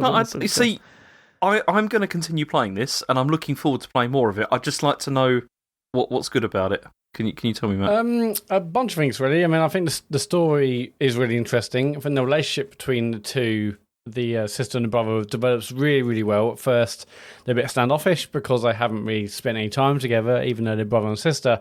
And then that changes, and you can see like a real kind of connection between them two, and that works out in just not just a story, but incidental dialogue that you see. Like if you see things in the environment, even that starts to change to show a bit more affection. And also, I mean, this isn't really something you should be judging games on, but the fact was that it's like an indie studio that's kind of definitely punching above its weight and doing the kind of things that you see in the Uncharted games, and those kinds of games from Naughty Dog. It's just a double A game, not really expected to do much, and I was really impressed with that. I liked the puzzle mechanics and stuff you can do with the light and the rats. It's not terribly complicated, but it's nice. I think the setting is really interesting, and it's just an incredibly impressive game overall. When do the rats turn up? When do the rats turn up? Because that's what I was interested in. I know it's not right at the beginning. But it can't be far from. Can't be far from where you are. Down and going, come on, where are these fucking rats? It's maybe a rat game, isn't it? No rats. Oh, all Matt was talking about was rats. The rats. Sarah mentioned this when she played it. Like it wasn't rats. It wasn't rats from minute one. The rats turn up. Don't worry about that. There will be rats. That's good, because I've only seen one dead one so far, and I was hoping for like a James, lot. James walking into the Sea Life Centre, seeing the jellyfish just as you walk through the door, going, "Where are the fucking sharks in? Come on, they're on the fucking logos, aren't they? Where's this shark? Oh, show me a stingray now. Excuse me, madam, where are the stingrays? 1 star this on Yelp unless I see a stingray now. Yeah, walking straight back out again. Matt, you said there was a shark in here. There is, but it's a little bit later. It was just jellyfish. That's all I'm seeing at the moment. Where is Free Willy? Anyway, one of the things I wanted to ask you, Matt, is there's been quite a lot of stealth in this so far. Is that's going to continue, I presume? Yeah, there's a lot of stealth. There's like a lot of stuff where you kind of hide in bushes and whatnot to escape. Yeah, but because you are trying to escape, you're trying to stay hidden. That's how the story starts. How did you feel about the being chased? Because there's quite a lot being chased as well in it. Yeah, there is chase. Yeah, I wasn't a fan of that, but it wasn't as bad as other chase games. You chased by fucking rats, were you? Where were the rats? Were they chasing you? Unfortunately not. Mostly because I think I was more focused on trying to protect my younger sibling. And you know what I'm like in games, I've got to protect a younger sibling. I will do whatever it takes. Does that just get an automatic high mark for you then? Does that make your Game of the Year list? That's all it requires. I mean, the answer is yes, because Detroit was... Do you get to make the character into a hardened criminal, Matt? Is that why this scored highly? Well, I have no idea of any game, James. I'm not sure what you're referring to there, but what I will say is I'll do whatever it takes to protect a younger sibling in a game, and I think I did well in this game and in other games I've played rob a store and someone's car and also a charity box, then we so were going to fucking starve to death. I will take any chocolate crisp I see. If there's no window in a car, I'm going to take a chocolate crisp. It's mine. And if someone has paid for parking and there's a little wooden box with like $40 in, I'm going to smash that into bits because that could mean the difference between life and death. And the person you're protecting, they just go into thieving. Like they're just doing thieving all the time. That's the thing, though, Matt. James. You didn't need that 40 quid because you stole everything. Like it's but if you're genuinely on the road and it's just you two against the world base at that point, you're gonna do whatever it takes to survive. I've suddenly become aware that this is a joke for about 4 people that listen to a spoiler cast for a specific game that we played. So we should probably stop referencing this, I think. But the true fans know. It's a good game, James, and I hope you stick with it. Yeah, I will continue playing it. What I will say is it's going to be different for you because obviously when it came out and it was like, oh yeah, this is good, and it's a surprise. Whereas now there's been, when did it even come out? Like 3 years ago, like 3 or 4 years of like loads of praise of. It's gone from this is excellent and double A and all that kind of stuff to now it's like you absolutely need to play it. Look at his high scores. So there's the expectations can be a lot different. That was just you though, Matt, that was saying all that. That's that's all you're the only one I've known that's played this game. Well, that's not true. But what I'm saying is, it's like you're going to us now with much raised expectations, but it's still a good game. Okay. So what we've learnt there is that Matt's bigged up a game, and now he's worried that he's bigged it up too much. And no, not just me. I downloaded it today because it's free on the Epic Game Store, and there's loads of like 9s and 10s out of 10s. Look, it's a good game, James. I'm looking forward to hearing what you say in future weeks. All right? Yeah, I'll continue playing it. Yeah. And I've found out today that a Plague Tale Innocence doesn't contain as many rats as we were initially led to believe. Yeah? Hey? Right. Let's get on to questions, shall we? Sure. No, I'll do questions. If you want to leave us a question, go to tcgs.co/dear TCGS. This sounds like the feedback section, doesn't it? Guy Gilbert, listening to an old Ian Lee on TalkSport podcast, a young David Turner / Elmo was discussing Golden Balls being the game show with the best final round. This. Has his opinion changed, and why is there not a PvP Golden Balls mobile game? Well, here's a few things for you, Guy Gilbert. For starters, Ian Lee's never been on TalkSport because that'd be quite strange. But he was on Talk Radio. Talk Radio, yeah. And I phoned up to talk about the last round of Golden Balls, which was Split or Still. If you've not seen it, go onto YouTube and watch Split or Still videos, because there's loads of the last round clip from that otherwise terrible game show, where there's a bunch of money in the pot. Two people have it. They pick either Split or Still. They reveal at the same time. If they both pick Split, they get half of the money each. If one of them picks Split and the other one picks Still, then the person that picks Still gets the whole money, and the person that picks Split gets nothing. And if they both pick Still, then none of them get any money. So they're allowed like 2 minutes to talk to each other, and they're like, "I'm going to pick Split." Yeah, so am I. Of course. You know, I know you've got kids, I've got kids. This is life-changing money.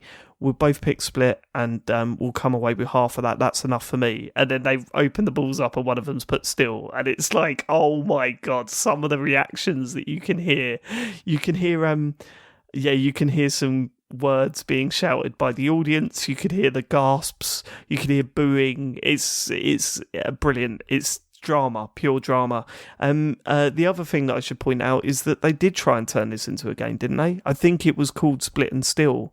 It's a Steam game, and the way it worked is that you had to do Split or Still with a random person online, and then if you did it, you moved to the next stage with someone, and you know, there was too many systems involved.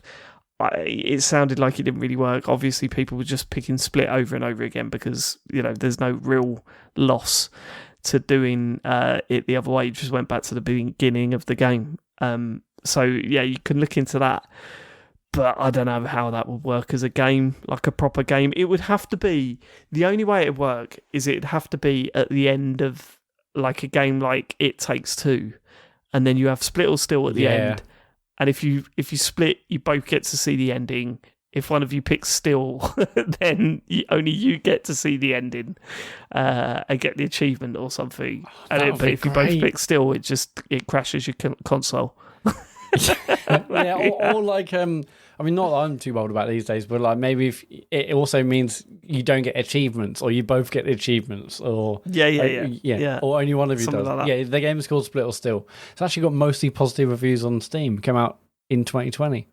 It did, yeah. I tried to play it, but there wasn't what's it called? Video. What's it called? What was that thing called? Nvidia Now or something? GeForce Now. GeForce Now, yeah. They didn't have that wasn't available on GeForce Now, which was a shame. Was the developer of this mobile version somebody called Guy Gilbert by any chance? I see what you're thinking. I wish there was a game on Steam called Split or Still. Available now. It's free to play.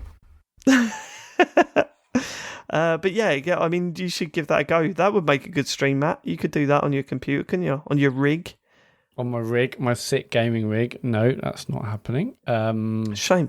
Shame. Maria Mendieta is next. Dear TCGS co-pilots, the awe-inspiring Microsoft Flight Simulator failed to amuse Sean and David's parents. True. Hearing this made me wonder what the company could have done differently to reach this demographic. As their offspring, you probably know them better than any marketing team, which leads me to ask the three of us now, what specific title or genre do you think your parents could actually get into if they gave it the time? Thank you for the laughs and keep up the excellent work. Sincerely, Maria. Well, this is kind of easy for me because my dad does play a video game every year for hours on end, and it's FIFA. He just plays FIFA over and over again. Is he still not very good at it, though? Because you said about I don't know if I mentioned it on the show, but he came over the other week and played Harry at FIFA, and we played me at FIFA, and I beat him 6-0, and then he played Harry on FIFA, thinking, well, and my dad is not the sort of person that would let Harry win, and Harry beat him 5 games in a row, and it was like 4-1 and 5-1 and stuff like that, and I could tell my dad was getting furious, absolutely furious. So no, he's not very good at it, but he still plays it every year. It's crazy. That's weird. What's he playing though? Is he playing online mode or is he playing career? Or no, he plays career mode. He plays career Okay. mode on my old PS4, my original PS4. I gave that to him, so he plays it on that. And it's really bad. You look at the state of the controller he uses, and it's always plugged in because the battery's dead. It's it's a total wreck. But he sits and plays it every year, so he must enjoy it on some level. But sadly, that's the boring answer.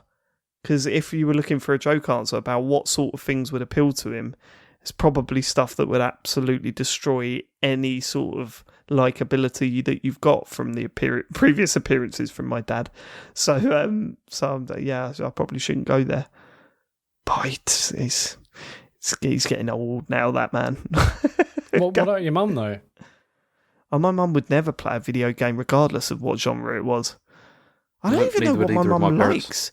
It was weird. It's funny. I like, if you were to say, what's your mum into, I don't think I've got an answer for you. Like, genuinely. Like, when I was growing up and it was Christmas or whatever. I'm kind of like that. Yeah, when I was growing up, it was Christmas or whatever. I remember once she said she liked Simply Red. So we used to just buy her a Simply Red, like, tape or CD eventually. Got every a Mick year. Hucknall impersonator to come around. Other than that, Rolling back. much. Yeah, I don't know my parents at all. Yeah. Yeah. But the thing is, also, with like when you go into if it's like their birthday or Christmas or whatever, or not Christmas but birthday specific, and if your dad doesn't like smoke or play golf or drink beer, it's like really limited on the old card choices, aren't you? I know he likes Formula One. I know Sports Palace. But yeah, I don't Do you know, me and my brother do, my brother and I do that every year. When it's each other's birthday, we look for the most ridiculous card we can get each other. This year, it was his 40th birthday, and I got him one, and it said, to my brother on your 40th birthday, and then it had a poem next to it, and just a picture of a bear, not a drawing or a cartoon, a picture of a bear next to it. And I went, incredibly that's majestic perfect, that's creatures. what he's getting. You get extra points if you can get a relevant card with a oil painting of a Spitfire going over a cornfield. That is the classic. That is the classic. Or a vintage car. Vintage racing car, yeah. Yeah, of oil painting of a vintage racing car is another good one. Usually driving past a cornfield. I don't know what it is about cornfields, but they seem to be on a lot of cards. Classic location for a card. Easy to paint, I guess. And that. So that's what we do. We try and go for those awful ones with the terrible poems and the gold trimming, all of that stuff. I might start doing that for James. I think he'd genuinely appreciate those ones. Oh, definitely, yeah. It's better than the ones that it's like, ooh, you're getting old, so I got you new wheels, and you open it up and it's like a Zimmer frame with wheels on. And you go, there are your new wheels. Happy birthday. You're like, oh, for fuck's sake. And I can't get the Simpsons ones out of my head. Let's be friends. Like stuff like that. It's, oh, God. They were good times on The Simpsons. Where did we get onto greeting cards? Oh, yeah, Simpsons good. There's some good jokes in it. So answers. So my mum used to be a window dresser. So I'm thinking kind of like something like The Sims, maybe. I mean, I think it'll be a while to get around the UI. Surely Animal Crossing would be perfect. Animal If it's Crossing about could work arranging there. things like that, Animal Crossing would be a great shout. But she'll be like, well, you can't actually do anything in it. I mean, yeah, her playing anything. Even she'll come she's back like, to you in there's a 6 fucking months and go, limitation in this game. the store's still the same fucking size, Matt. Take it back. Yeah. Take it back to the shop. The store hasn't expanded at all. The same items again. And my dad is an electrician, so I'm thinking like that. Basically, that game Sean played, like the House Flipper program. Geez, how old am I? The House Flipper game where you kind of do up houses and decorate them. So I'm sure it'll probably get some satisfaction out of that. Yeah. James. Why are we thinking that because of their jobs that's what they'll like? That's what, because surely that's the opposite, isn't it? Oh, I've been at work all day. Let me go home and play a game based around the work that I do. Yeah, FIFA F1 2022 then. Because I know it's in the Formula 1. Good shout. James? James? So this is the thing. My parents wouldn't play anything. I mean, although there was only one time really that my dad ever played games, and that was when we used to go, like, it was Christmas and we had to go to my grandparents. No, it's weird. It was like, this is when I was like a really young kid and I had a Game Boy. And we had to go to like my grandparents, and my dad hated going there. And one year I'd got my Game Boy for Christmas or whatever, and he sat in the corner and just played Tetris the entire time we were there. Yeah. That was the breakthrough, wasn't it, Tetris? What a hero. Yeah, because he didn't want to engage with what was was going on around him. Was that his parents or your mum's? No, it's my mum's, yeah. Wow, that's a ballsy move, isn't it? Go to the in-laws, fight with them playing Tetris. Well, no, his argument was they just want to sit there and watch Coronation Street, so why can't I just do this? Why can't I stack my blocks? Yeah. The weird one is that my dad used to play more varied games. Like, so we played through the Halo 1 campaign together in split-screen co-op. That's that awesome. was weird thinking back at that. And we played what's the side-scrolling... Didn't it? Did you hear that, James? He almost said Dungeons and Dragons. It was like, fuck, the secret of life of David Turner. Do you know why I nearly said that? Because it's Double Dragon. That's the game we played through. D&D. I mean, not D&D. We punch someone. Dad, I have a magic 7. Please roll the die and see if we can get to heaven. We played Eye of Newt. There's a dwarf there. We played Double Dragon 2 all the way through. I'm sorry. Was a great game. It was all right. It's not a great game. I know, because you're a Streets of Rage fan. We get it, James. We get it. Speaking of Streets of Rage, James, have you not played the DLC? Lots of people are raving about that DLC. No, I haven't played it yet. I probably should, because I heard it was good. Probably fucking should. Mr. Kipling, good evening, gentlemen. On your last audio show, Mr. Sean Bell Esquire revealed the information... problem is, going back to that, I know I'm cutting into you here, but going back to that, I know James is more excited to sit down and play a Plague Tale's Innocence to try and challenge you and say it's not a good game than he is to play a game that he knows that he'll love. That's James. That's James. I know, it's because I want to be able to like play something, ask Matt about it, and go, and that's good, is it? You know, that's exactly. what I want. Raps. Is Raps good, is it? Is Raps good? Well, I ain't seen any rats. Is Fucking Raps good, yes or no? Sorry, go on. Mr. Kipling, what was he saying?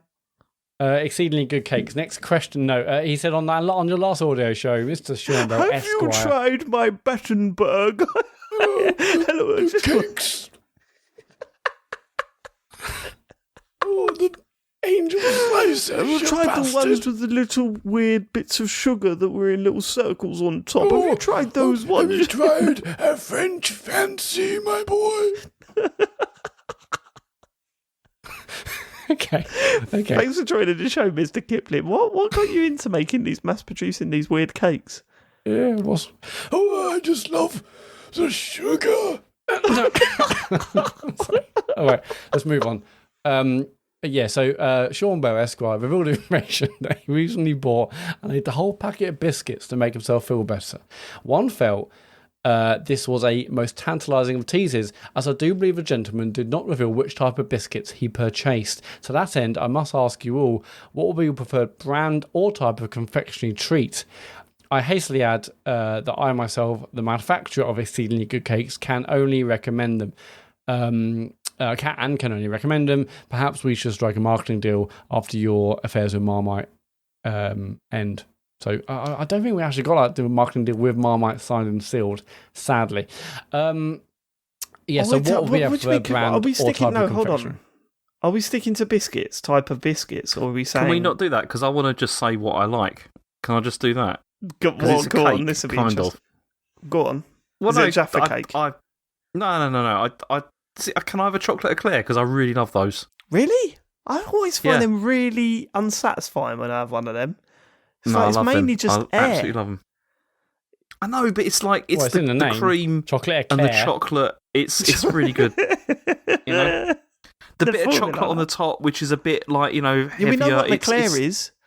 Yeah, thanks for explaining it. I've eaten 2 today. See, I don't know if you realise. I'm just passionate about eclairs. I like them. There's chocolate on the top and then a bit of puff pastry. But within the puff pastry is where the magic lies. My boy. It's more the chocolate, honestly, but spills everywhere. It shows Belgian ones. All good. Oh yeah, I do like them. Belgium. France. Where do you sit on a perfita roll, James?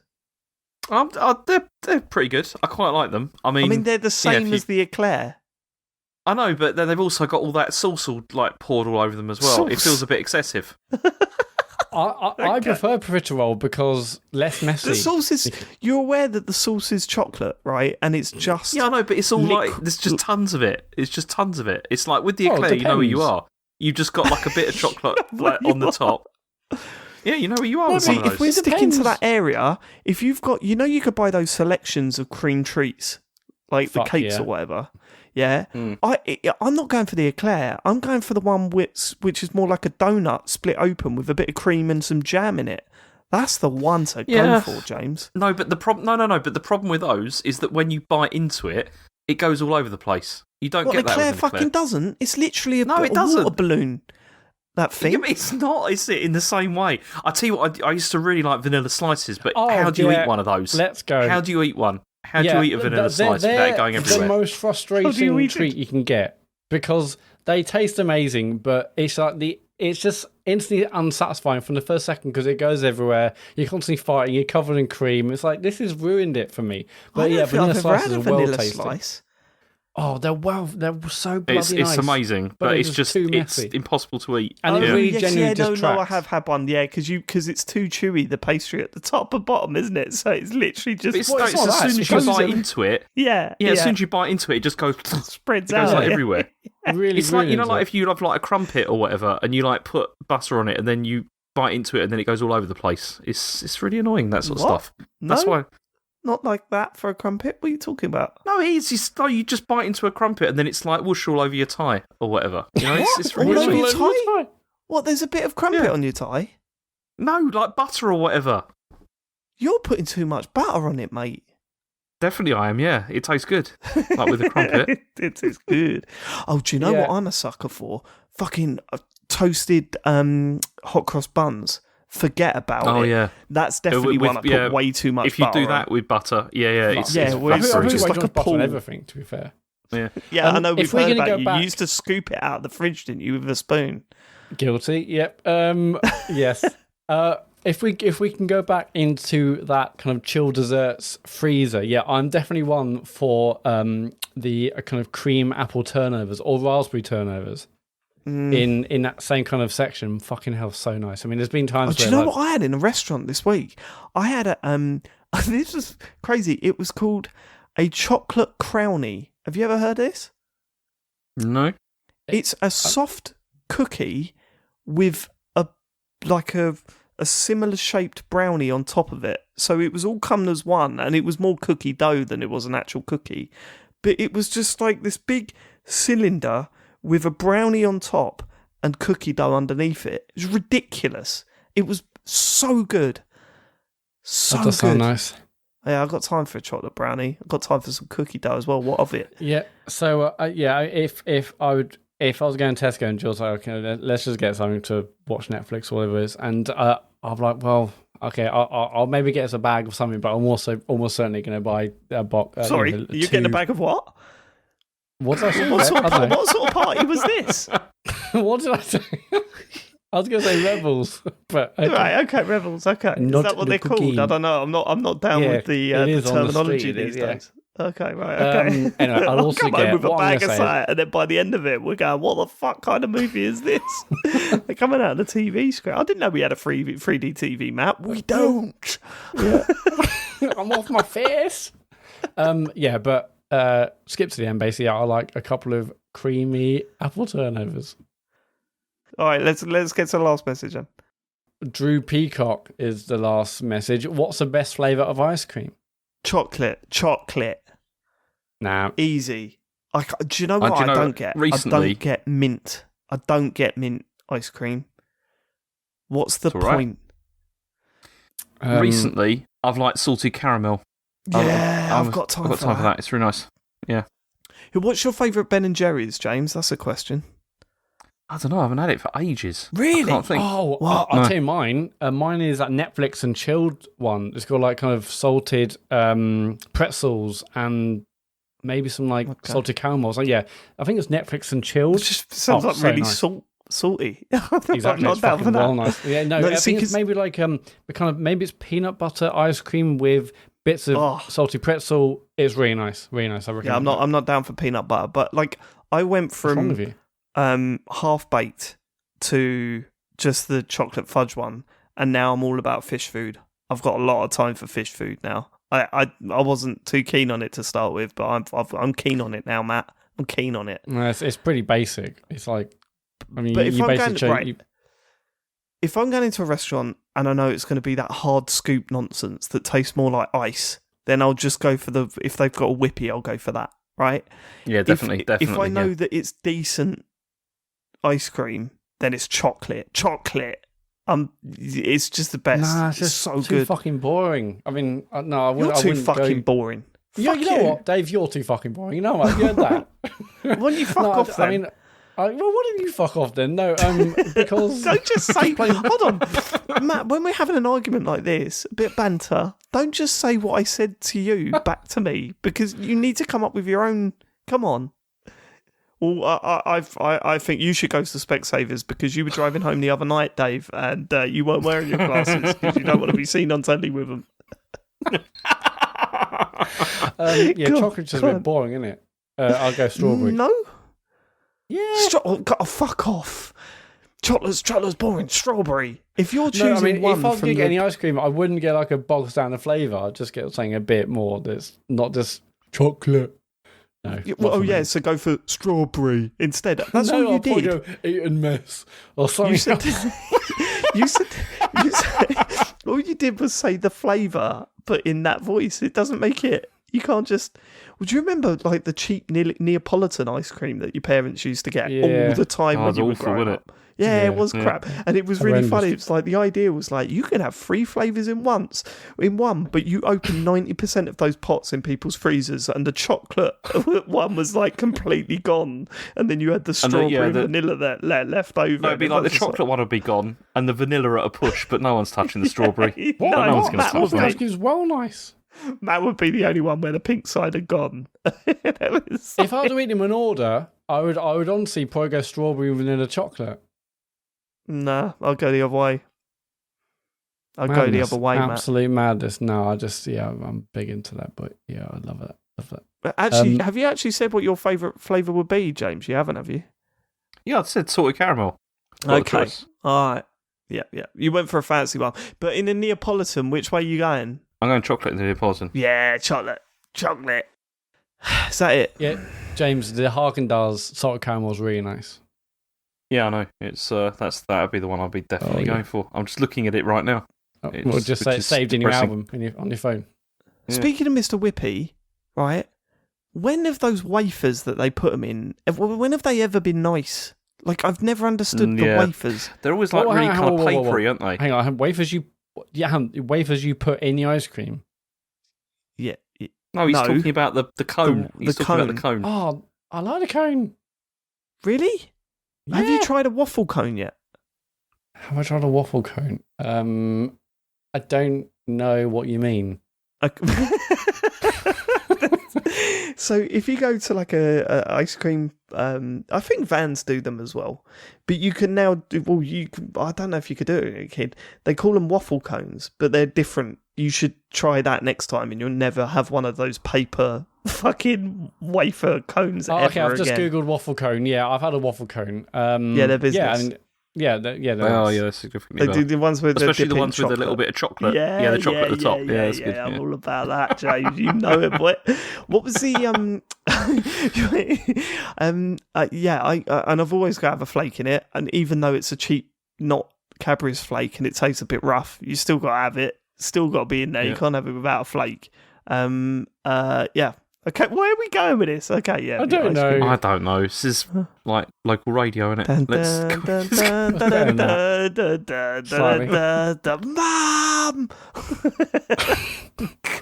God. Okay, well, that's it for questions. Thanks for sending us your questions. Should we Why go on did to they social do bit? ice cream with a bubble gum at the bottom of it? Why did that Yeah, the start screwball. happening? That was Yeah. weird, wasn't it? Especially because when you got to it, it was all like really It was hard rock and sort of yeah. not It very wasn't nice even anyway. nice. Yeah, it was horrible. There's like a nice little treat that keeps you going. Okay, well, It the ice wasn't cream. though, Here's the was other- it? It broke teeth because it was frozen.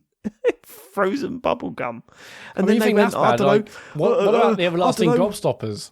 That used to. That was pointless. Yeah, they were weird. Yeah, they were very strange. But also, I don't know.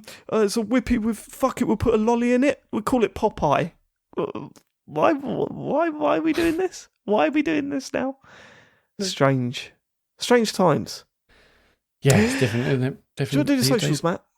Yes, no streaming this week unless either of you two want to, If I get the time, I will, because I do want to do a Microsoft Flight Simulator stream. I also might play something. I'll try and do a stream this week. Okay, so there might be a stream this week.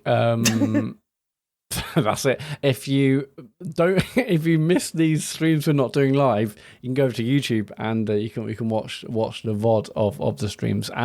But back onto Switch, if you have Amazon Prime, you have Twitch Prime Gaming, a lovely new service that means you get to subscribe to a channel of your choosing for free every single month. It just comes with a subscription. It's absolutely madness. But we'd love if you went over to our channel, gave us your free sub. Really, really appreciate it. Dark Calls are back in like a rerun fashion. We're rerunning the old Dark Calls episodes. 3 episodes are up now on the feed. Every Friday morning, a new episode appears on the feed. It's not on this main Genuinely podcast getting feed. abuse for a podcast that we recorded in 2015. This week on Twitter, I genuinely had someone go to me, "Sorry, how do you kick? Because I'm trying what you said."